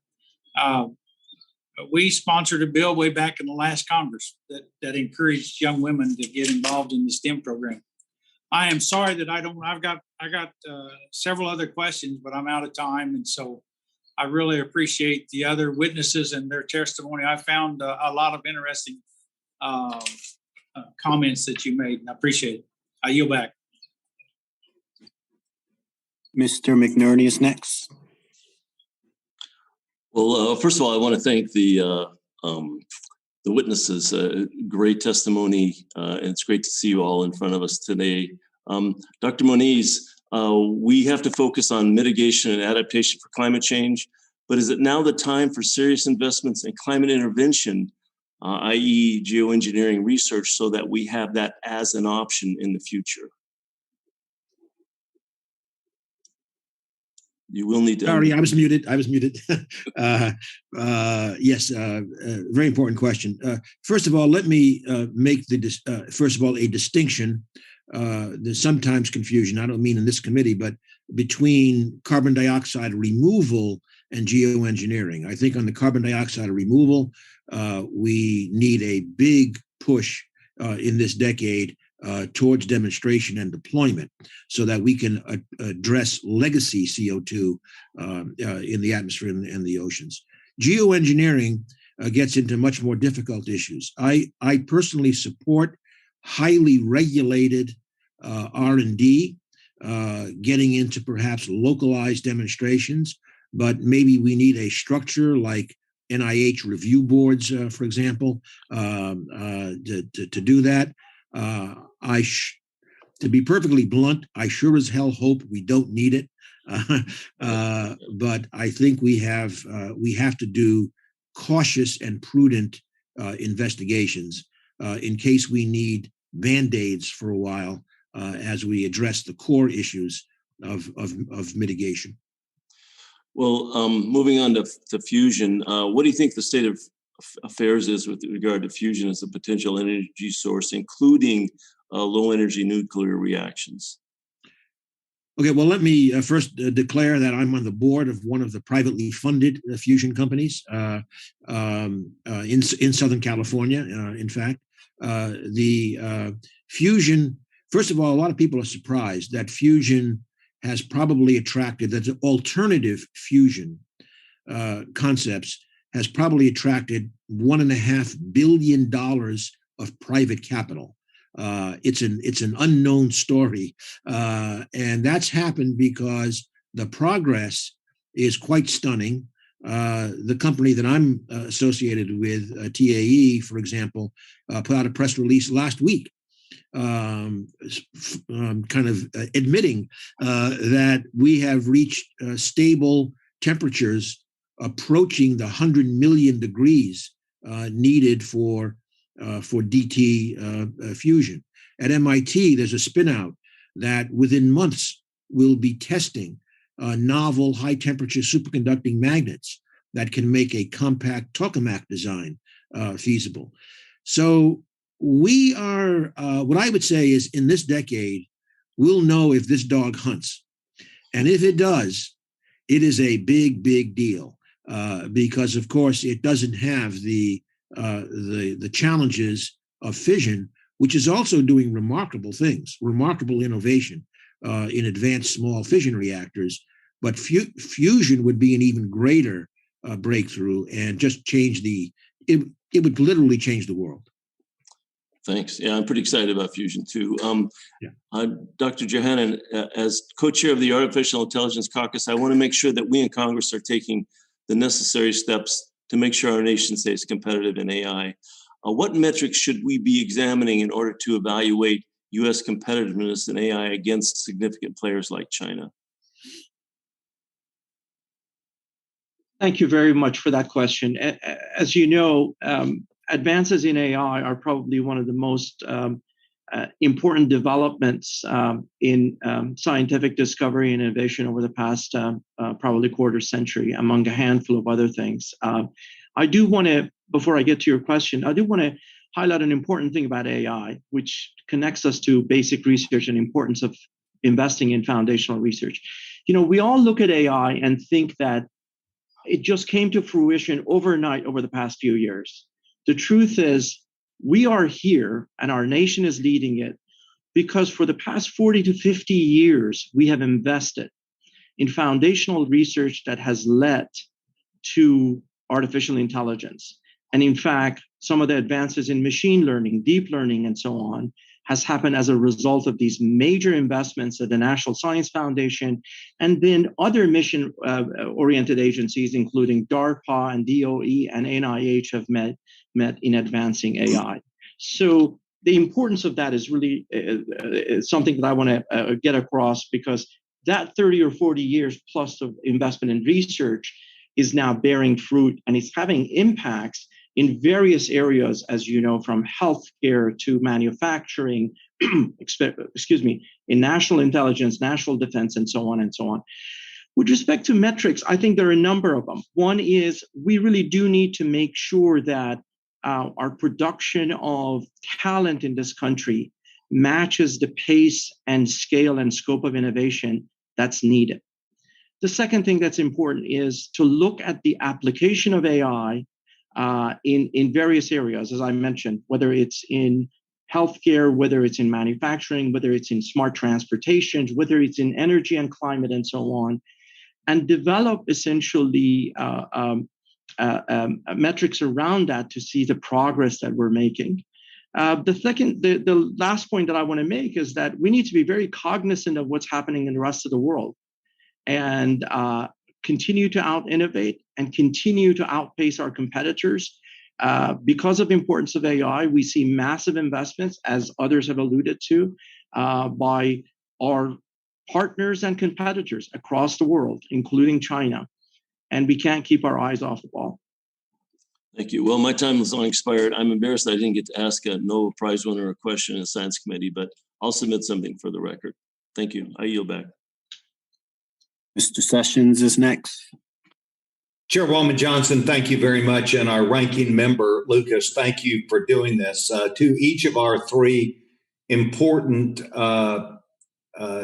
people who are providing testimony today, I want to focus, I can, on two issues. Number one, I would like it to be said that if it's just a snapshot today, one would assume that we've been laggards and not paying attention to this issue for the last 15 years, when in fact we have. And we've done a number of things, including, as an example, the NIH, taking them on a 5-year model where we did not make them come up and beg under discretionary spending. We put them on mandatory. We gave them the money and said, please come to us to keep us updated. Don't come to us to beg to get money. And we did that. Second, we did right to try. We've done a number of things that have been very influential. We funded Genome Project years ago that would lead us to where Francis Collins is not today, but where he has been, that helped us at the time of the pandemic. So I would like for it to be noted in the record that for quite some period of time between the Energy and Commerce, the Science Committee, and the Rules Committee, that we pushed an aggressive agenda, including the Budget Committee, where we doubled, this is not a new term, doubled back in 1997, the NIH and other funding. Now, that said, thank you very much. We appreciate you being here. Dr. Moniz, this may be directed directly at you and Professor Augustine, Mr. Chairman Augustine. Please know that I've heard the discussion now about TAE, the company which, Mr. Moniz, that you are affiliated with, and thank you very much, that is directly related to fusion.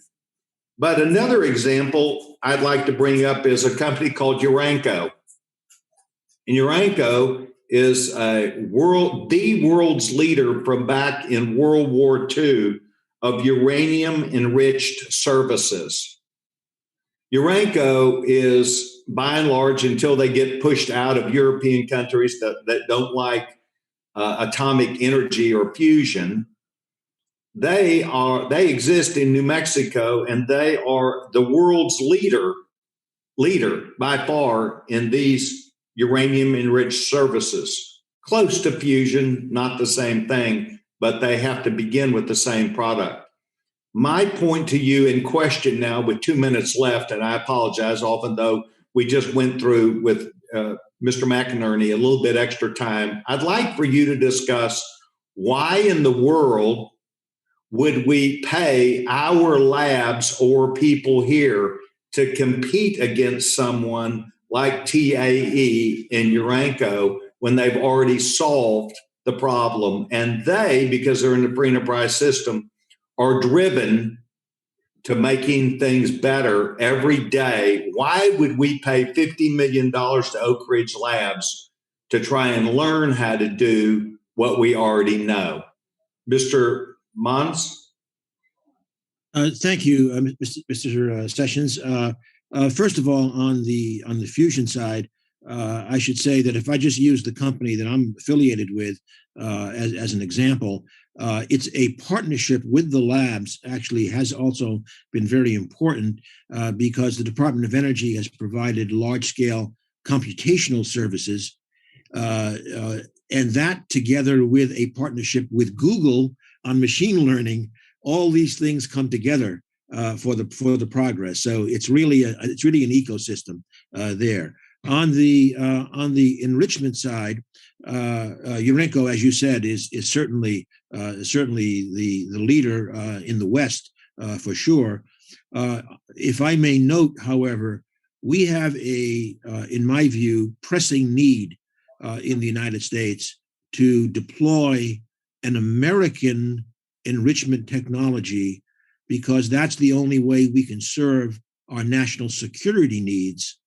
And those national security needs range from making tritium for the nuclear weapon stockpile, eventually to making fuel for nuclear propulsion, and in the near term, producing what's called high assay LEU, 20% roughly speaking, enrichment, in order to satisfy some non-proliferation objectives and to support the innovation going on in fission, because most of the new designs that are being, and many are supported by the Department of Energy, almost all of them require this so-called high assay LEU. So we need to focus on getting an American technology out there to meet our national security needs, quite separate from competing in the commercial market. Well, okay, so, but we go to SpaceX to get the commercial market for what we need for NASA and other things. Yeah, well, this National Security Service could be provided by a commercial entity, as long as they are using American technology and American equipment and American uranium, because all of that is required by our non-proliferation agreements. Well, they're in New Mexico and doing quite well. They're a $1 billion organization. Look, I'm just trying to get the concept, not the specifics. But sometimes in the concept, you have to use an example. And that's why I tried to use an example. TIE, you gave a great answer. I will just go to the premise, Mr. Augustine and Mrs. Arnold. I'm not trying to ignore you at all, because I think you bring a lot of common sense as much as anything. Norm, you bring a lot of realistic ideas about specifics. Should we be funding through the federal government things where there already is a world leader in trying to understand it, as opposed to spinning off our limited or lots of resources, but the limited resources of trying to compete as opposed to go build something? I'm worried about the competitive model by government against something that's already been solved. Norm? Well, thank you for the question. If I could go back to the first part of your comments too, that were so important. Your committee has played a key role in trying to keep America ahead in science and technology. And I think what's happened over the years, the past dozen years or so you mentioned, is in one word, China. China has come along so fast that that's been a concern. Secondly, I think that to your second part of your comments, I believe that fusion is the ultimate answer to the energy problem in the world. And it's come very slowly, tough technical issues, but there are progress being made. Turning to the issue of fission, which we tend to neglect, small modular reactors offer a great deal of promise, another new development. And I think just finally that we have to pick and choose. There's no sense being in second place unless it's an area that's critical importance to us. And I would cite microelectronics. Microelectronics are the heart of all modern technology if you really get down to the fundamentals. But we build now only 14% of the microelectronics in the world. And that might be an area where we would want to follow building up our own capability, even though others have it. but there's no sense reproducing things that our allies, reliable allies, are producing. And with that, I'll yield back. Thank you. Ms. Arnold? Thank you.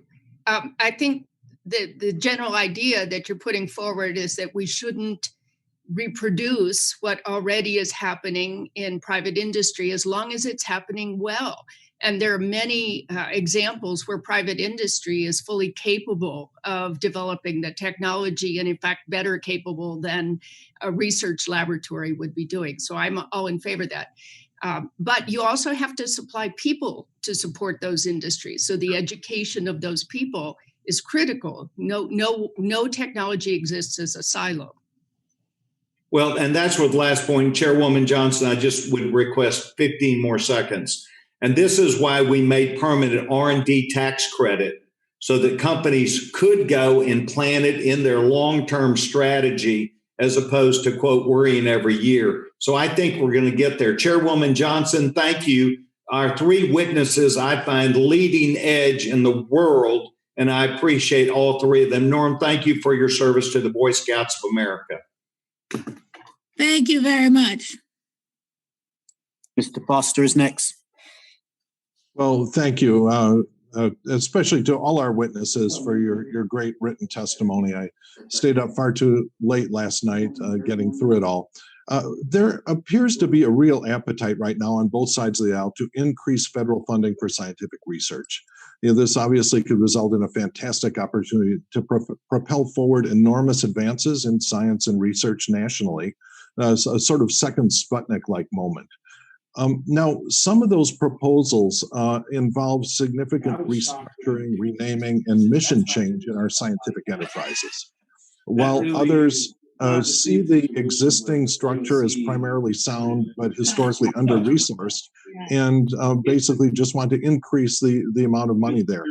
And I guess Secretary Moniz has mentioned this, and I just was wondering if we could go through the witnesses and ask what your thoughts are on this general area, whether the first priority is just ramping up the budgets for the existing program versus structural change in this. And I guess we'll start with Mr. Augustine, who was a practicing engineer during the first Sputnik moment. Well, I was, and thank you. I think that both are important. Certainly, we don't increase the financial support for research from the federal government, we're going to be in trouble. And I say that because industry simply, the old Bell Labs and the great places like that, Bell Labs, the canonical case, the home of the laser, the transistor, 9 Nobel laureates, now owned by a company in Finland. So the government's really going to be the funder of only source. But you also point to another problem, and that is these three entities that are involved here, the federal government, academia, and industry, don't work together as well as they could. And the reasons go all the way from excessive regulation to frankly, some distrust of one another. And having been in all three of those entities, I found wonderful people, dedicated people, competent people, but there is a bit of mistrust. And somehow we have to tie those organizations together so that 1 + 1 + 1 is 7 or something like that. I think we can do it. Thank you. Yeah, Francis? Thank you. So structure is important, right? Money is important, structure is important. Structure can also be destructive. So it has to be very carefully thought out how to put together a structure that fosters the creativity. I personally am a bottoms-up person. I believe that the creativity lies in individual PIs, individual entrepreneurs, and individual research scientists in companies. However, without the structure, much of that goes to waste. So I'm very interested in seeing how a structure will develop to make this seamless transition from discovery to getting it into the hands of people can best be formed. Yeah, Farnam too. Whoops, you're not muted. You're still muted. Thank you. Thank you for that question. I think there is no question that we need to increase investment in research in this country. It's indisputable, as I mentioned earlier. We see that our adversaries and our partners across the world, they're taking a page out of the recipe for success of our country. For the past 75 years, these investments have made us enormously successful as a nation and benefited the country in immeasurable ways. So we need to match the scale and the pace of the discovery with the investment that goes into it. Structure, as the other witnesses mentioned, is extremely important. And again, it's because of the pace, scale, and scope of the discoveries and innovation that we need to be creative about new structures. However, forcing down certain structures on agencies has a significant risk associated with it. We have to be very deliberate about it. And in particular, in the context of National Science Foundation, since I understand it well, I think providing flexibility to NSF is going to be, in the long run, extremely important in ensuring that we cover the entire continuum. My final point is the reason we need the structure is the urgency of the moment, and the need for the investment is the urgency of the moment. But we can't forget that the investment has to happen along this entire continuum. Thank you again for that question. Thank you. And I guess I'm out of time, but Ernie's already made his feelings known on this in his opening remarks, I guess. And I'm happy to add, but that's up to the chair. Yeah. Oh, okay. Well, if there are a few seconds left here, I'd just like to point out the merit in the sort of non-standard way that the federal government can invest in businesses to help them support research. An example of this was something NSF used to do called Moses, where they provided access to foundries to universities at a heavily subsidized rate. And I was sort of heartbroken to see that seems to have stopped. But that's an example of federal investment that would support something that's not profitable to the company, but very profitable to the long-term health of our country, simply because businesses have advanced technology and capabilities that universities can't realistically have.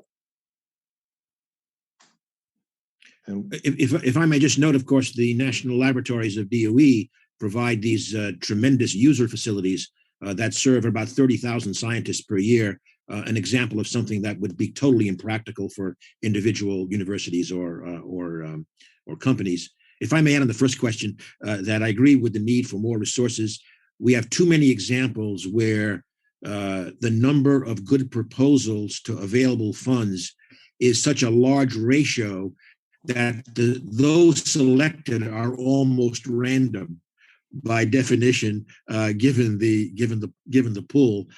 We need that. But on the structure side, again, I would repeat two things. One is I am very concerned about some discussions going on about NSF somehow being commercialization driven. I think that would be a major slippery slope to get onto. And secondly, there are areas, let's say in the energy area, where we have organizations that were put together to address the issue of oil embargoes in the 1970s and do not quite reflect the technology-driven directions we need for addressing something like climate change. Thank you, and I will yield back. Mr. Myers next.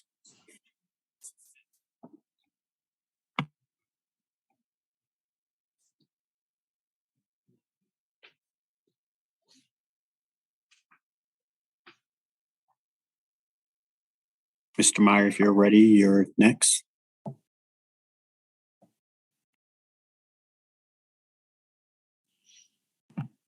If not, Mr. Obernolte would be next. Thank you very much. And thank you to our witnesses. It's been an incredibly fascinating discussion on a very important topic. I'll direct my question to Dr. Arnold. And Dr. Arnold, hello to my alma mater there in Pasadena. You, in your testimony, talked about the fact that portable fellowships would be a better way, perhaps, of investing in our future generation of talent. And I think that it's something I very much agree with, and something that I think would be a really interesting innovation. But I think it would cause some changes and disruption to the existing ecosystem that we have, where right now institutions, for better or for worse, kind of compete with each other for grant funding. And this would create an alternative system where institutions would compete with each other to attract these fellows. So can you talk a little bit about the pros and cons of shifting to that kind of a system? Because I find it a very interesting idea. What a great question, Representative. I'm at a elite institution that competes fairly well for NSF fellows. So there exists a program that provides portable fellowships. And so we compete very well. And some of the concern would be that all those portable fellowships will go only to elite universities. And I think that's not the case. I think that we could triple easily the number of portable fellowships and provide them more equitably than they are currently provided. And the students will choose the areas and the universities that meet their needs. These students know what the future are. These are the brightest students coming out of undergraduate institutions. They will create the future. They can choose whom to work for, which areas to work in. And so it really is a highly competitive way of distributing the funds. Research grants are also good, but that structure, again, is much more set in stone. So professors like I am, we've been in place for 40 years, and many of us tend to do some of the same things and don't move as quickly as the younger generation does. So if you really want to promote innovation, give it to the young ones. Well, thank you. I completely agree with you. In your written testimony, I noticed that you also said that a lack of structure and hierarchy is key to promoting creativity, which is something I also agree with. However, it has to be said that part of our job as legislators is to make sure that taxpayer funds are used for their intended purpose and are used appropriately and wisely. And sometimes that's why we need hierarchy and structure. So, we get kind of these two ideas that are in tension with each other. And I wonder if you could talk a little bit about how that would relate to this idea of portable fellowships, because when we're talking about funding a student and not funding a research project, we're really getting into more of an educational grant than a research grant. So how would we, with these portable fellowships, how would we ensure that there's accountability? Well, of course, those grants are actually administered through universities, and I'm sure President Farnam, Jahanian can discuss this as well. They're administered through a university, so you will have the same level of oversight of how the funds are spent. But instead of dictating the research area and the specific project that they work on, which I don't think is the role of anyone in the government, right? If we're going to foster creativity, you do have to trust the scientists, the individual scientists. And in this case, you're funding the individual scientists through the votes of the young people whose careers depend on that. Sure, I agree with you. I think there's probably a happy medium there where we choose promising fellows in areas that we want to increase investment in, such as artificial intelligence or nanotechnology or nuclear energy. And then, we trust that we've chosen good people and that they're going to follow their passion. So I think there's probably a happy medium there. But I think it was a fascinating idea. I want to thank you for raising it, and thank you to all of our panelists. I think we all share a passion, as you do, for increasing investment in basic science in our country. And I want to thank you for being part of that effort. I yield back, Madam Chair. Ms. Ross is next. Thank you so much. And this panel has been great. I'm from the Research Triangle area of North Carolina, and we have just amazing students there and amazing institutions of higher education. And then, of course, a lot of innovation. I want to start out my remarks by highlighting an exceptional constituent of mine who is, I think, an example of innovation and creativity and drawing talent from other countries. Her name is Seppi Saidi, and she's a visionary leader in civil engineering, has a women-owned civil engineering firm. She's a champion of community service, went to NC State, and came to the United States from Iran and contributed immensely to the STEM industry and nurturing the next generation of engineers. I wanted to ask Dr. Jahanian, since you've had a similar experience to my constituent Seppi, coming from abroad, becoming an expert and a leader in your field. And in your testimony, you talked about the U.S. needing to better facilitate the ability of international students who earn advanced degrees in the U.S. to stay here and add to our talent development. This is vital to the universities in my district and to the highly innovative Research Triangle Park, where there's a real pipeline from the institutions of higher education directly into the park. What can you advise these students as they look to advance their careers? We've taken some steps already this Congress for dreamers and for documented dreamers who came with their parents on H-1B visas. But what can you tell them about how to navigate our current system for staying in this country and being able to contribute? Thank you so much for that question. As you alluded to, well, first of all, thank you very much for sharing the story of a resident of your community, Seppi. I'm delighted to hear the stories. As you know, and I know other witnesses would attest to this, there are thousands and thousands and thousands of stories like this. International scholars make incomparable contributions to the United States leadership in science, in innovation, in discovery. And many of them, overwhelming majority of them, after they finish, they want to stay here.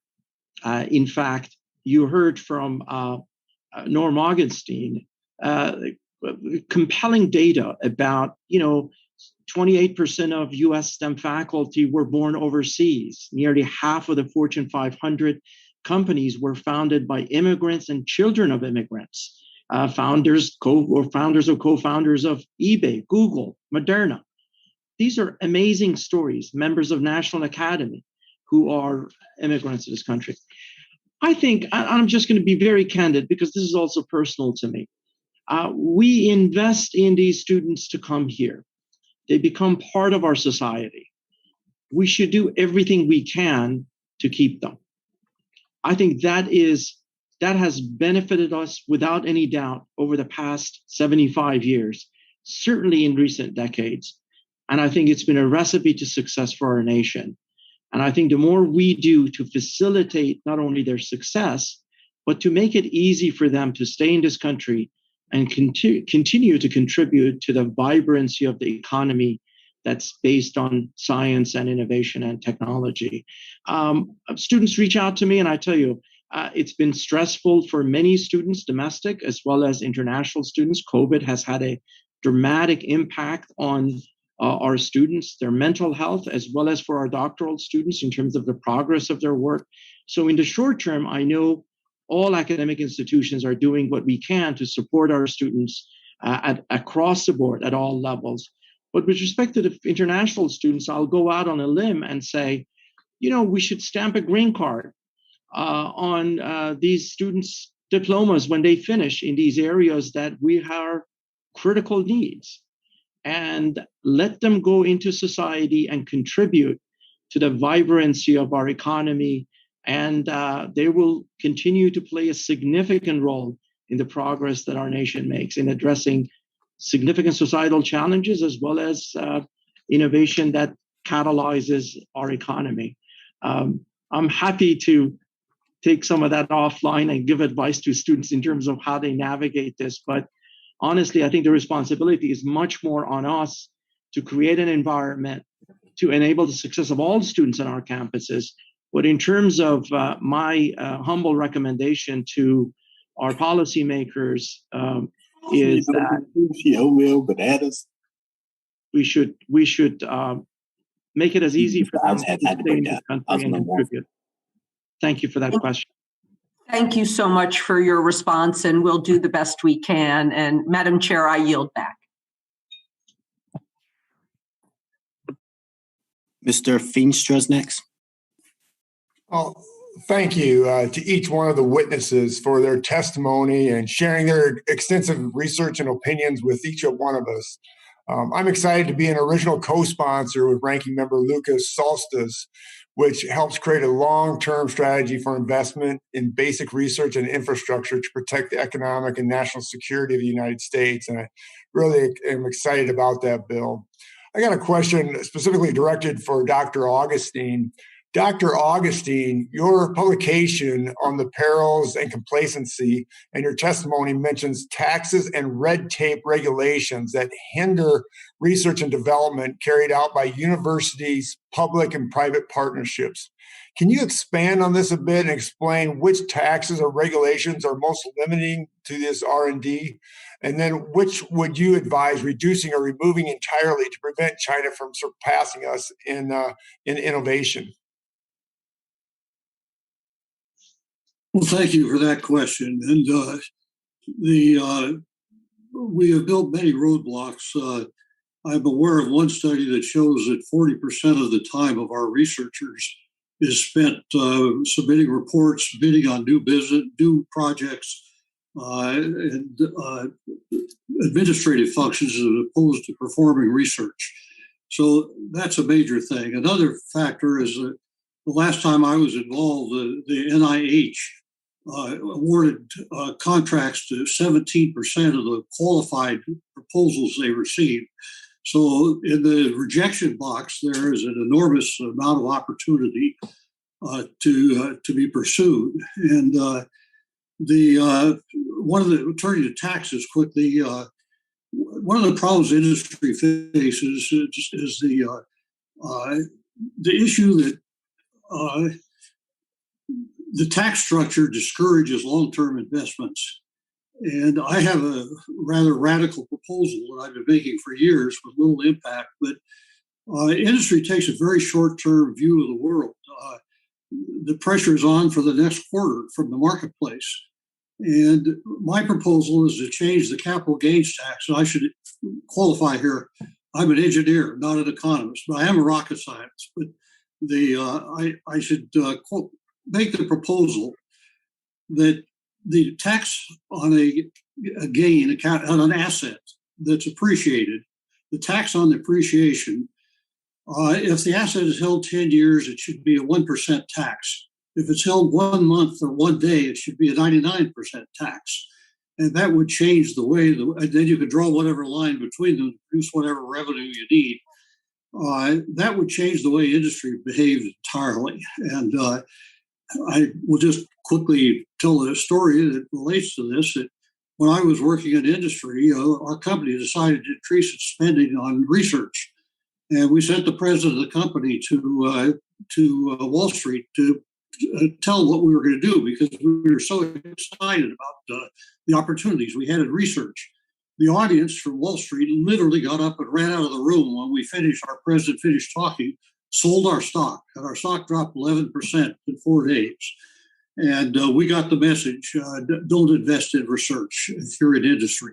The industry will invest in development and has done so, but it's not going to happen under today's tax laws and regulatory procedures. So thank you for the question.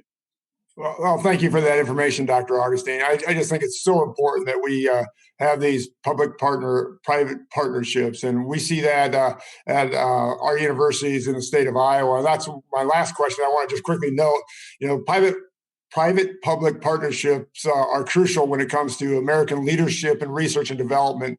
And one example in my district is the Critical Materials Institute, led by Ames Laboratory, which includes Iowa State University on its team.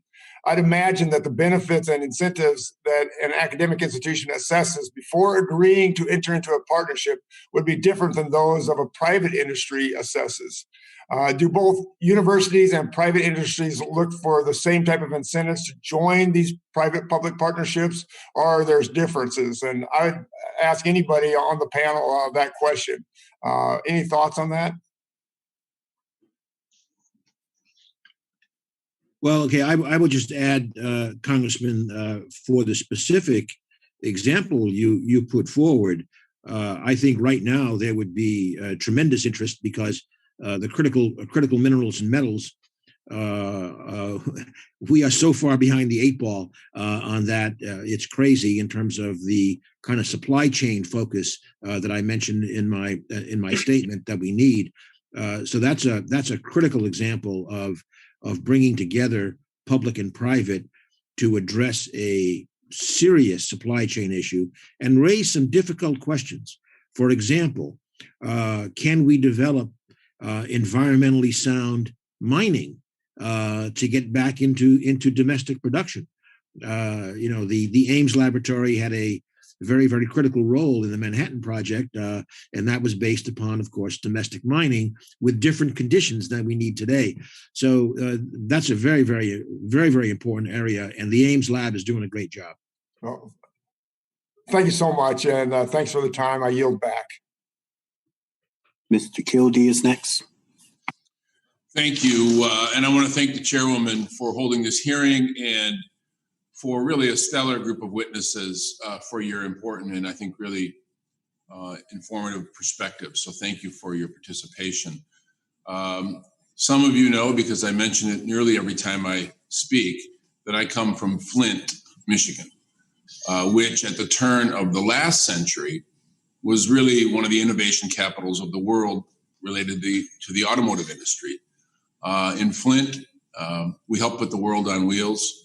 If you drive around, in fact, if you drive around my hometown, you'll see streets named after some of these great innovators: Chevrolet, DuPont, who once was the president, Pierre DuPont, once the president of General Motors, Dort.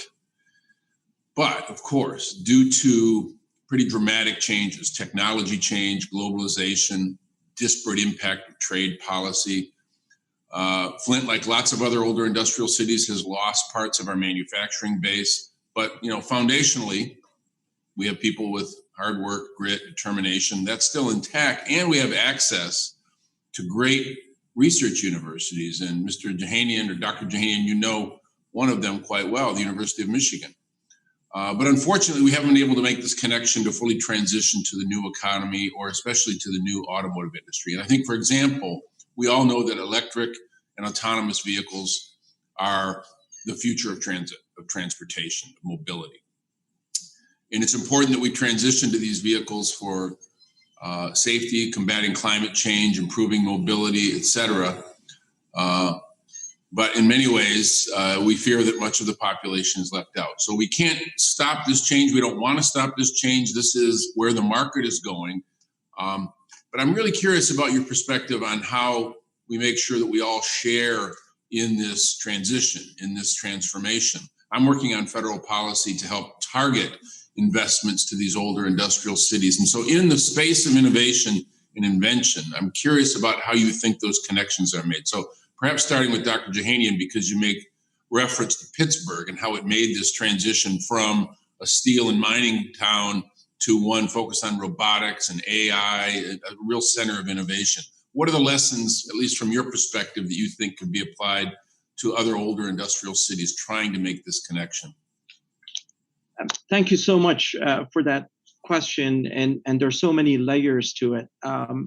As I indicated in my testimony, one of the challenges we faced in this country is that there is a widening opportunity gap, and the opportunity gap is that widening gap is exacerbated, in fact, by advances in technologies, by globalization, and also some of the barriers to success or access, I should say. And these are structural barriers to access and opportunity that are exacerbating that. I think it's an issue that many other communities in the nation face it. And certainly, I think Pittsburgh, long before I came here, was facing the same issue as a result of the decline of the steel industry. I think Pittsburgh is a great success story and has come a long way as a result of doubling down in education and research and connecting that to the private sector and creating an ecosystem that is catalyzed by not only these technologies, such as AI and robotics and autonomous vehicles, as you mentioned, but also by our health sciences. And in recent years, as a result of resurgence of advanced manufacturing. So it's been very intentional, but the connection between the public sector and the private sector and creative public-private partnerships have been extremely important. And the roles that the university, and it's not a self-serving comment, but the roles that the university can play in expanding what I refer to as the geography of US innovation is undeniable. We have extraordinary concentration of intellectual capacity, intellectual capital, and capacity for ideas and discoveries that has to permeate and involve the community. There's a lot more to say about this, but I want to acknowledge it's an important issue. And I think expanding this map would require us to make very targeted investment to create these innovation hubs around not just the university, but also things that are adjacent to that, including incubation spaces, community and economic development entities that will essentially connect that to transfer. It's not just a push from the university, but it's also the pull and connecting all these pieces of the innovation ecosystem together. I hope that at least at some level scratches the surface in answering your question. It's very helpful. I appreciate that. And I know my time's expired, but I do want to say that one of the weaknesses in communities such as this is that there has been an attrition in the public and even in some of the business sector leadership because of the dramatic changes. And I think this is a space where academia can help fill some of that leadership capacity that's required. So again, a great panel. I really appreciate all of your input, and I wish I had more time. I see Secretary Moniz might want to say something. Could I add one comment, which is that just as information for now, MIT and Harvard, with partners in Michigan, Indiana, and Ohio, we are looking at a case study of the transition from internal combustion engines to EVs, specifically in that area, looking at how the communities and the workers can be brought along in the transition through supply chains and other methods. I would certainly want to follow up with you on that. So thank you for that. Again, excellent panel. Mr. Myers next. Thank you. And thank you, our panelists, for being here with us today. I represent Michigan's 3rd congressional district. One of my predecessors, Vern Ehlers, sat on this committee during his congressional tenure. And it was during that period that the first publication of Rising Above the Gathering Storm was published by the National Academies in 2007. So this congressionally requested report looked at improving K-12 STEM education, developing and recruiting top students, engineers, and scientists from the U.S. and abroad, strengthening the nation's commitment to funding basic research and ensuring that the U.S. is the premier place in the world for innovation. That seems to be exactly where we are right now, and with similar sentiments. So I guess my question for Mr. Augustine and the broader panel as well, this 2000 report seemed to have recommended just about the same actions that we're discussing today in broad terms, 14 years later. So I guess what is a bit of a compound question, but what, if anything, has changed? How should we take action to respond to these broader questions of competitiveness posed by the countries that are emulating our research ecosystem and have been robustly investing in R&D? Yes, it's been about a dozen years ago that the first Gathering Storm report was prepared by the academies. And frankly, many of the problems that exist today are the same ones that we had pointed to at that time. There has been some progress made, much of it at the state and local level, but I think there have been encouraging signs. The thing that we did not recognize when we prepared that report was the speed at which China would move forward. My first trip to China was 44 years ago, and I saw a few automobiles. Every adult was wearing a mouse suit. And I've gone back every half a dozen years and seen what they have done, and it's remarkable. And that's really the new ingredient here is China. And the one recommendation that you provided me an opportunity to point to from the Gathering Storm report, or two really. One was to increase the investment in basic research substantially.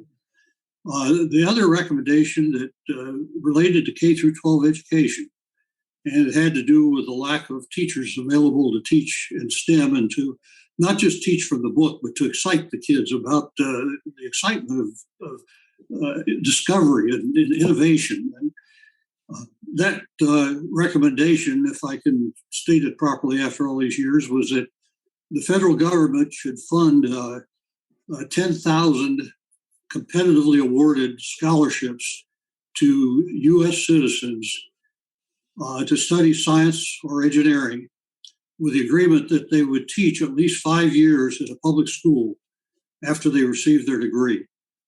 And today, the average teacher only stays for 5 years. So the 5-year thing shouldn't worry us, and hopefully more people, many of them would stay a lot longer than 5 years. And that would have a huge impact, I think, in enhancing our public school system. And that probably was the most important recommendation of the Gathering Storm report that was not adopted. So thank you for the question. Well, thank you. And I guess, I appreciate you kind of filling in a little bit more on other opportunities we have to build on that. I certainly don't want us to be having the same conversation in another 14 years from now, talking about the same issues. But I guess, using that metaphor of the gathering storm, has that already passed?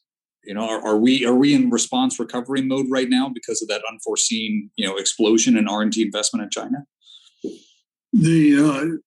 The rate of progress in science and technology is just so immense. It's hard to describe. A friend of mine who ran Intel a few years ago told me that 90% of the actions, we've been through the shot in the arm, the doubling of NIH, the shovel ready at the beginning of the Great Recession, post-Sputnik. What we need is continuity over time. And that would be, I think, kind of my bottom line. So thank you. Thank you. Could not agree more. I yield back. Ms. Wild is next. Thank you so much. I appreciate it. And I thank you, Madam Chairwoman. I really appreciate this very timely hearing. I represent a district in Pennsylvania, and I'm so proud of the many researchers and innovators at Pennsylvania's companies and universities. I have Lehigh University in my district, Pennsylvania 7, and it's one of those that are charting the future of a clean energy and an America that still leads the world technologically. And in the House, I also serve on the House Foreign Affairs Committee. And as we confront significant threats from authoritarian governments around the world, I believe that collaboration with our democratic allies is a key to maintaining national and global security. And I think it has to include research collaboration that advances American innovation and ensures international technology standards that reflect our democratic values. And beyond maintaining those alliances, I believe it would be advantageous to global interests and to accelerating innovation to cultivate research partnerships with emerging economies and democracies.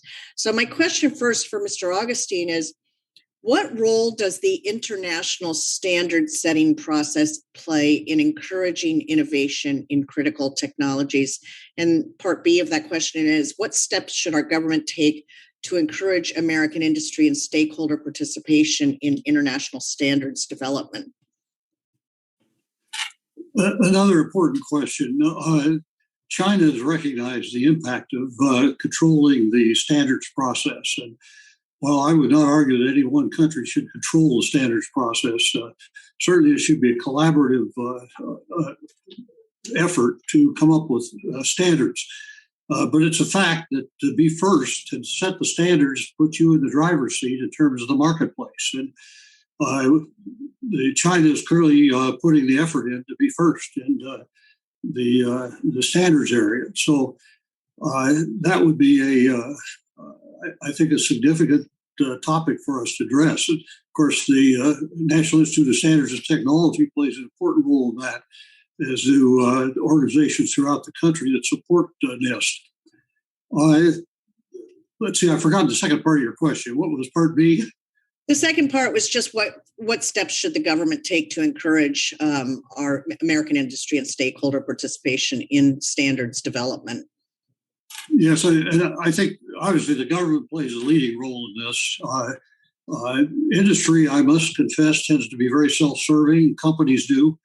And so I think this is one of those roles that it takes government to kind of pull things together. And to the beginning of your question, I think it was such an important point that the United States has one huge advantage over China, that is our allies. That if we work together with our allies, whether it's standard setting or sharing research results or educating each other's students, just as an example, if you take the United States and just two of its allies, Europe and Japan, they comprise almost a little over 50% of the world's GDP. If you take China and its three putative allies, North Korea, Iran, and Russia, combined, they're 17% of the world's GDP. So one of our huge advantages is to work with our allies and to build alliances, share students, share teachers, share knowledge. And I'm so glad you raised the question. Thank you so much. Madam Chairwoman, I can't see the clock on the screen. I'm not sure if I have more time or not. You have another minute, Susan. Thank you so much.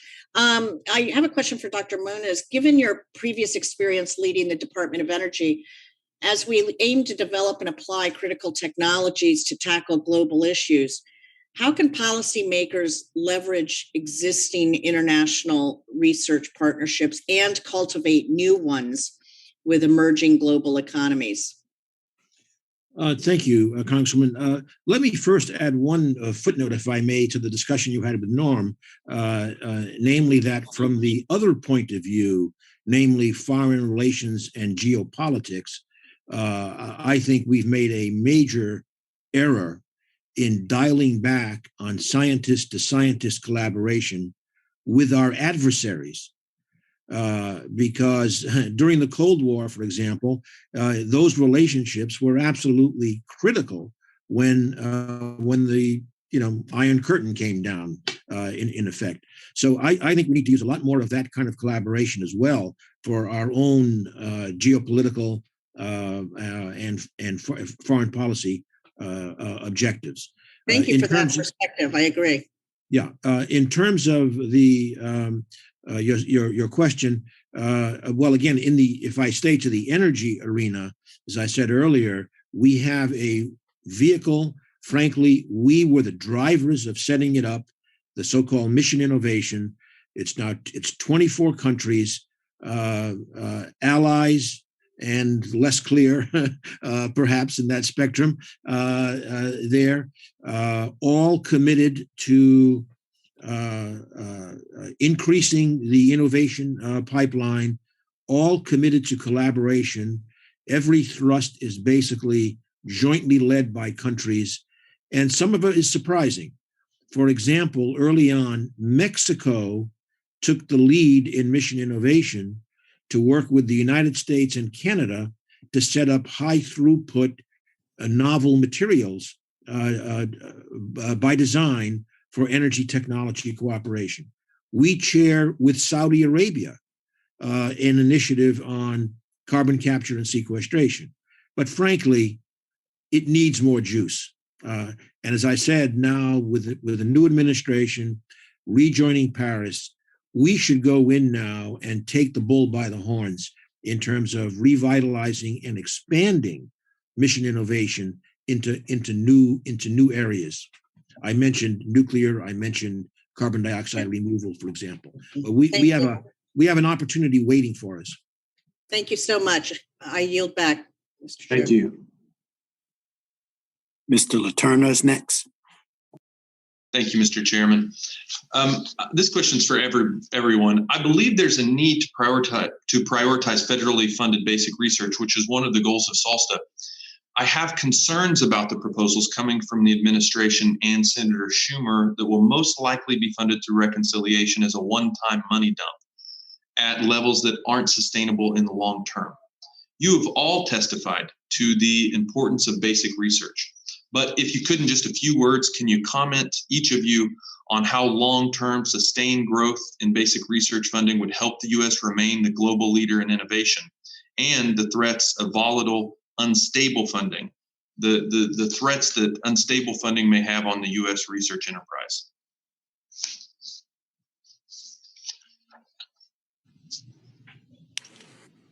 I'll start if we're going in alphabetical order, if that's all right. Thank you. I'll speak from a perspective of the importance of continuity of research and development. Most research projects, from the time they begin until they produce something in the marketplace, you're talking about on the order of a decade. Some are faster, some are slower, but it's certainly not the next quarter or the next year or the year after that. And it's just the concern is double. One concern is having adequate amount of funding, and the second is to sustain it over time. Either one without the other leaves the system rather hollow. And it would be my strong opinion that we should commit to a long-term sustaining of growth. And that also sends a signal back to young people when you get these spikes and disappear, and all of a sudden there are jobs, and then there are no jobs. Young people see that and recognize it. And they say, that's not a field I want to go into because it's too turbulent. So that would be my comment, and I'll stop there so my colleagues have time. Thank you. I agree. It's the volatility that's extremely harmful because, again, the best people have multiple choices and they'll go to more stable or enjoyable careers. Basic research takes a real commitment to do it. And if the funding does not make an equal commitment, then we lose the best. Thank you. Perhaps I will just add to that, and I won't repeat the volatility issue, but as I said, I believe we need to really, you said prioritize. I think we really need to keep in mind the broad base of fundamental research as so important. Examples are myriad. I'll just mention one. GPS is now so ubiquitous, we hardly even talk about it anymore. Where did it come from? It came from people bringing together progress in communications, in satellites, and the atomic clock that was invented to test Einstein's theory of general relativity.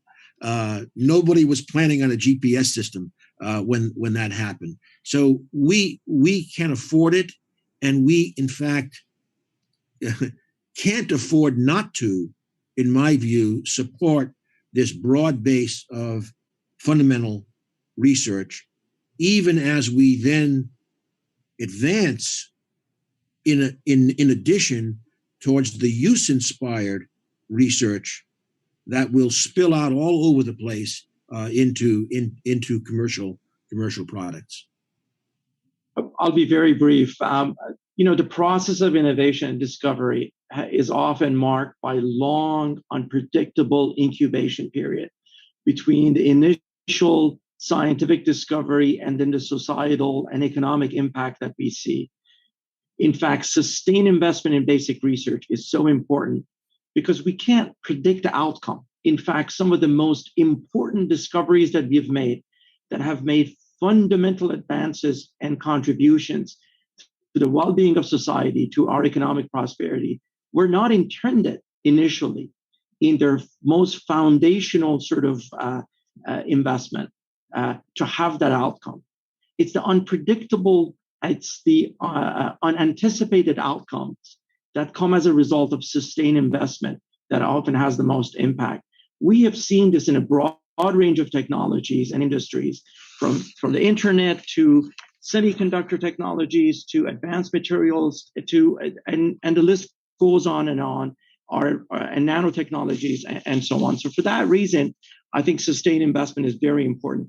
The second point that I want to echo what Ernie Moniz said is that while we're talking about foundational research, we need to understand that investment, as I mentioned, in the entire continuum has to continue. And furthermore, at this particular moment, there are a set of technologies that are pervasive and they're having disproportionate impact on everything else, including AI and robotics and biotechnologies and wireless and so on. And we can't lose focus that those targeted investments have to happen in addition to the investments that we're making in all areas of scientific inquiry. Thank you again for that question. Yeah, thank you so much for all of your answers. I yield back. Thank you. Ms. Fletcher is next. Thank you so much. Thank you to Chairwoman Johnson and Ranking Member Lucas for holding this hearing today. And thank you to the witnesses for testifying. I really appreciate your perspectives on our investment in our people and in our research and the things we need to do moving forward. And I also very much appreciate the important work that you do. Dr. Jahanian, Dr. Augustine, Dr. Arnold, you are an inspiration and a role model for many, especially the women in science who, many of whom live in my district, because I represent Houston, Texas, where we have a ton of innovation and a ton of really critical research going forward. And of course, I am focused, as they are, on energy innovation in particular. So I want to take the opportunity to start my questions with Dr. Moniz. And I really appreciate the comments that you just made, Dr. Moniz, about carbon capture, utilization, sequestration. I agree that that is really important. We passed important bills out of this committee and out of the House last year, trying to make sure that we are investing in that. I wanted to take this opportunity while I have you here to ask you a little bit about hydrogen. Because hydrogen is currently enjoying unprecedented political and business private investment momentum, with the number of policies and projects in the world expanding, as I understand it, rapidly. Houston is home to 48 plants that extract hydrogen from natural gas and produces more than a third of the United States supply of hydrogen. Several sectors have concluded it's really important, timely, pertinent for the U.S. to scale up technologies and bring down costs to enable hydrogen to become more widely used. So I would love to get your thoughts on what further technology innovation is needed to bring down the cost of hydrogen and specifically hydrogen produced from clean energy sources. Thank you, Congresswoman. Hydrogen, we are certainly very, very bullish on as a very important innovation direction, and a reason for you're aware, but perhaps others may not be, that the thing is that hydrogen, in a certain sense, like natural gas, can play the role of a fuel in multiple sectors. From power to industry to transportation and the like, so it could play an absolutely critical role. We think that there are many places in the country, and you'll be pleased that, of course, Texas is obviously one of them, where we can see major hubs developing around both hydrogen and CO2 management at the same time. And the reason for that is, while there is a lot of discussion about so-called green hydrogen, electrolysis of water, which we think will be playing an important role in the future, innovation is needed to both reduce the electrolyzer costs. It's like battery costs, et cetera, that have to come down in time, and innovation that will provide the electricity system to produce very, very low carbon, very inexpensive electricity to drive green hydrogen. But we believe there is also a major opportunity for blue hydrogen, which, as you said, is extracting hydrogen from methane, which is mostly hydrogen, but then capturing the carbon dioxide and sequestering it underground, where, of course, also Texas has got lots of experience. And right now, blue hydrogen is certainly substantially less expensive than green hydrogen.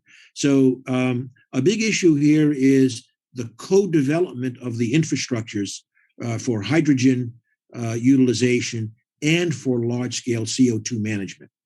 And Texas and many other places, by the way, the upper Midwest, the Appalachian region, there are many places in the country with also heavy industry that can go clean in this direction.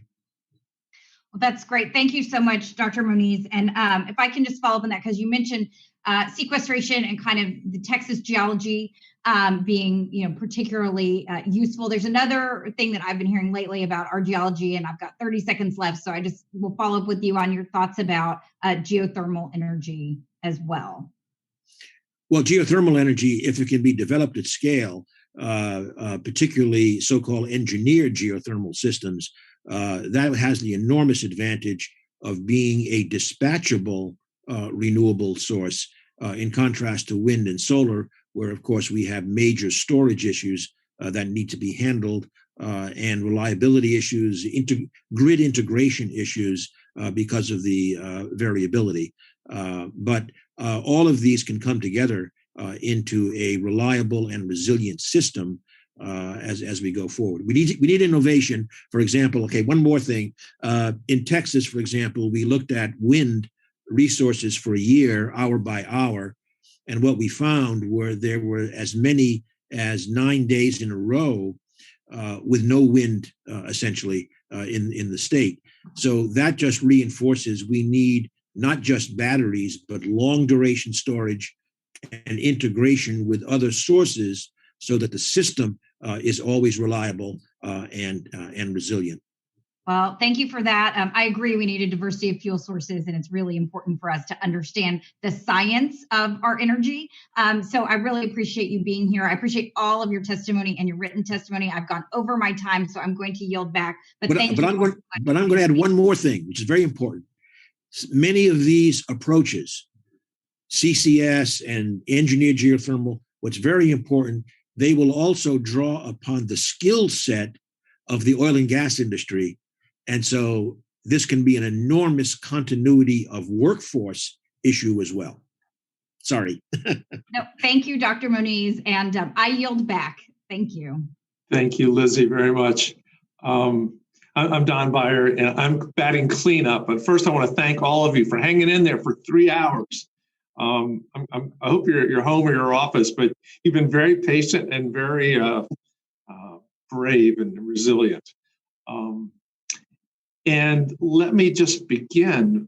Dr. Arnold, I'm going to quote from your testimony. You said, "It was easier, however, 35 years ago to start a career in academic research.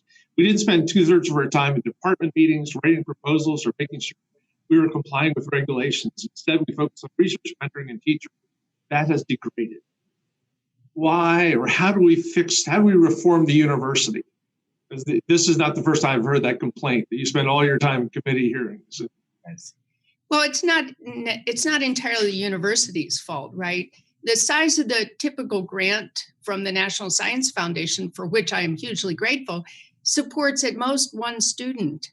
And often research group have several students. So that means that with these very small grants, we're always just writing. And then along with each grant, the compliance is very complex. Financial compliance, research integrity, everything is very complex, and we often don't have a lot of support. So the university can help by providing the support, but of course that's complex for the university and expensive. We end up doing a lot of things we're not very good at. And it uses our time in a way that takes us away from our chief mission. So there has to be some spreading out of some of these responsibilities. By the way, we're all very proud of you as the first American woman to win the Nobel in chemistry. It's very cool. The inspiration of my 3 daughters. And I really want to thank Mr. Augustine and Dr. Moniz for your leadership on fusion energy. We've actually stood up a bipartisan fusion energy caucus here on the Hill, had a couple of meetings already. And Dr. Moniz, especially, when I talked to my pals at MIT, they said fusion energy, which has been 25 to 50 years away every year for the rest of our lives, is now maybe 5 years away. And the National Academy of Sciences, National Academy came 2 weeks ago and said, the first power plant could be ready by 2035. And yet our private sector folks, people like TAE and Commonwealth Fusion, think much faster. Where's reality lie in terms of commercial delivery of fusion? Well, first of all, I think as I said earlier, the 5 years, which are being quoted by those two companies and by other companies as well with novel fusion approaches, it really is that within 5 years, we think that we'll have an answer, yes or no, that the scientific challenges required for a fusion power plant will be resolved.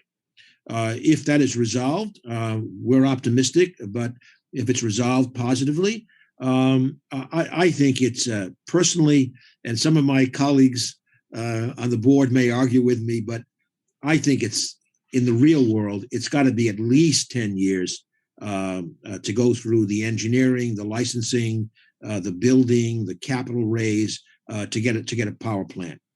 But if we have power plants based on that technology that are coming out in 2035 or even 2040, it is just as I said earlier, a total game changer for where we go with clean electricity, including a game changer on how you would design the grid infrastructure, because having a large number of very small footprint, high output, dispatchable, low carbon power is very, very different system design to having, very, very low energy density, spread out, far from load technology. So it'll be interesting. So it won't all have to be in Texas, right? So, but the other piece of this, I've been talking. I've got a bill on air capture of carbon, and of course the dilemma there is we have to turn it into a refundable tax credit because there's not much you can do with it. We basically have to pay the private sector to take it out. So what I'm told is that the only energy source as plausible to pull carbon out of the air is going to be fusion. Well, I don't know. We'll see about that. There are many other approaches going, but what I would like to emphasize, Congressman, is that direct air capture is one of many, many routes towards removing CO2 from the atmosphere, including terrestrial approaches. Some of them involve biology, like new plants with very, very deep root systems. The Salk Institute actually is developing that kind of technology, mineralization technologies. There's really a big portfolio, and what I would urge is a significant support across this broad portfolio. We estimated that roughly $10 billion over a decade would bring a huge number of those different technology pathways to commercialization in a decade. So this is a good time for a shout out for the Land Institute in Salinas, Kansas, that's working on food sources from perennial plants. So you get those deep roots all the way around. Yeah. And one last comment. I know Jake LaTurner, the congressman, brought up the idea of the long-term commitment to research funding. So it doesn't go up and down. And of course, we hear from the National Science Foundation, NIH, et cetera, the shrinking number of excellent projects that are approved because of this. The only way since one Congress can't commit the next Congress, the only way to do this is through so-called mandatory spending. Dr. Moniz, you were a lead bureaucrat, Secretary of Energy. How do you think we could actually get mandatory spending for R&D into the budget? That was a very pejorative description of my job, but no. Well, I'll just speak again for the energy area. There are a variety of ways it's been done. For example, about 15 years ago, maybe there was a Congress approved for 10 years a fraction of oil and gas royalties paid to the federal government would go into an R&D program for, in that case, for unconventional natural gas. So there's an example of the kind of thing which could be done. Earlier, there was also a discussion for example, as one example, if you had a 1 mil per kilowatt hour charge on all electricity delivery going into R&D to manage CO2, that would be $4 billion a year, 1 mil per kilowatt hour, which would be, well underneath the fluctuations in the electricity bill. So I think I'd love to talk with you if there are some options for moving legislatively to create a mandatory funding stream for energy and for other areas. Thanks. We've been working for a number of years on just a House resolution, which is a sense of Congress that it should increase 4% per year. So we will definitely cycle back. Okay. Well, look, it's 1 o'clock. I'm so grateful for you guys. I think you've heard from Democrat and Republican for the last 3 hours. How fascinating this has been. And I could take another hour, but I'm not allowed to. So I just want to formally say that we bring this hearing to the close, that we want to very much thank you for your testimony, for all your wisdom, for your experience. The record will remain open for 2 weeks for additional statements from members and for any additional questions the committee may ask of the witnesses. And with that, with my Zoom gavel, I declare this hearing over. And thank you very much. Thank you, sir. Thank you all. Thank you.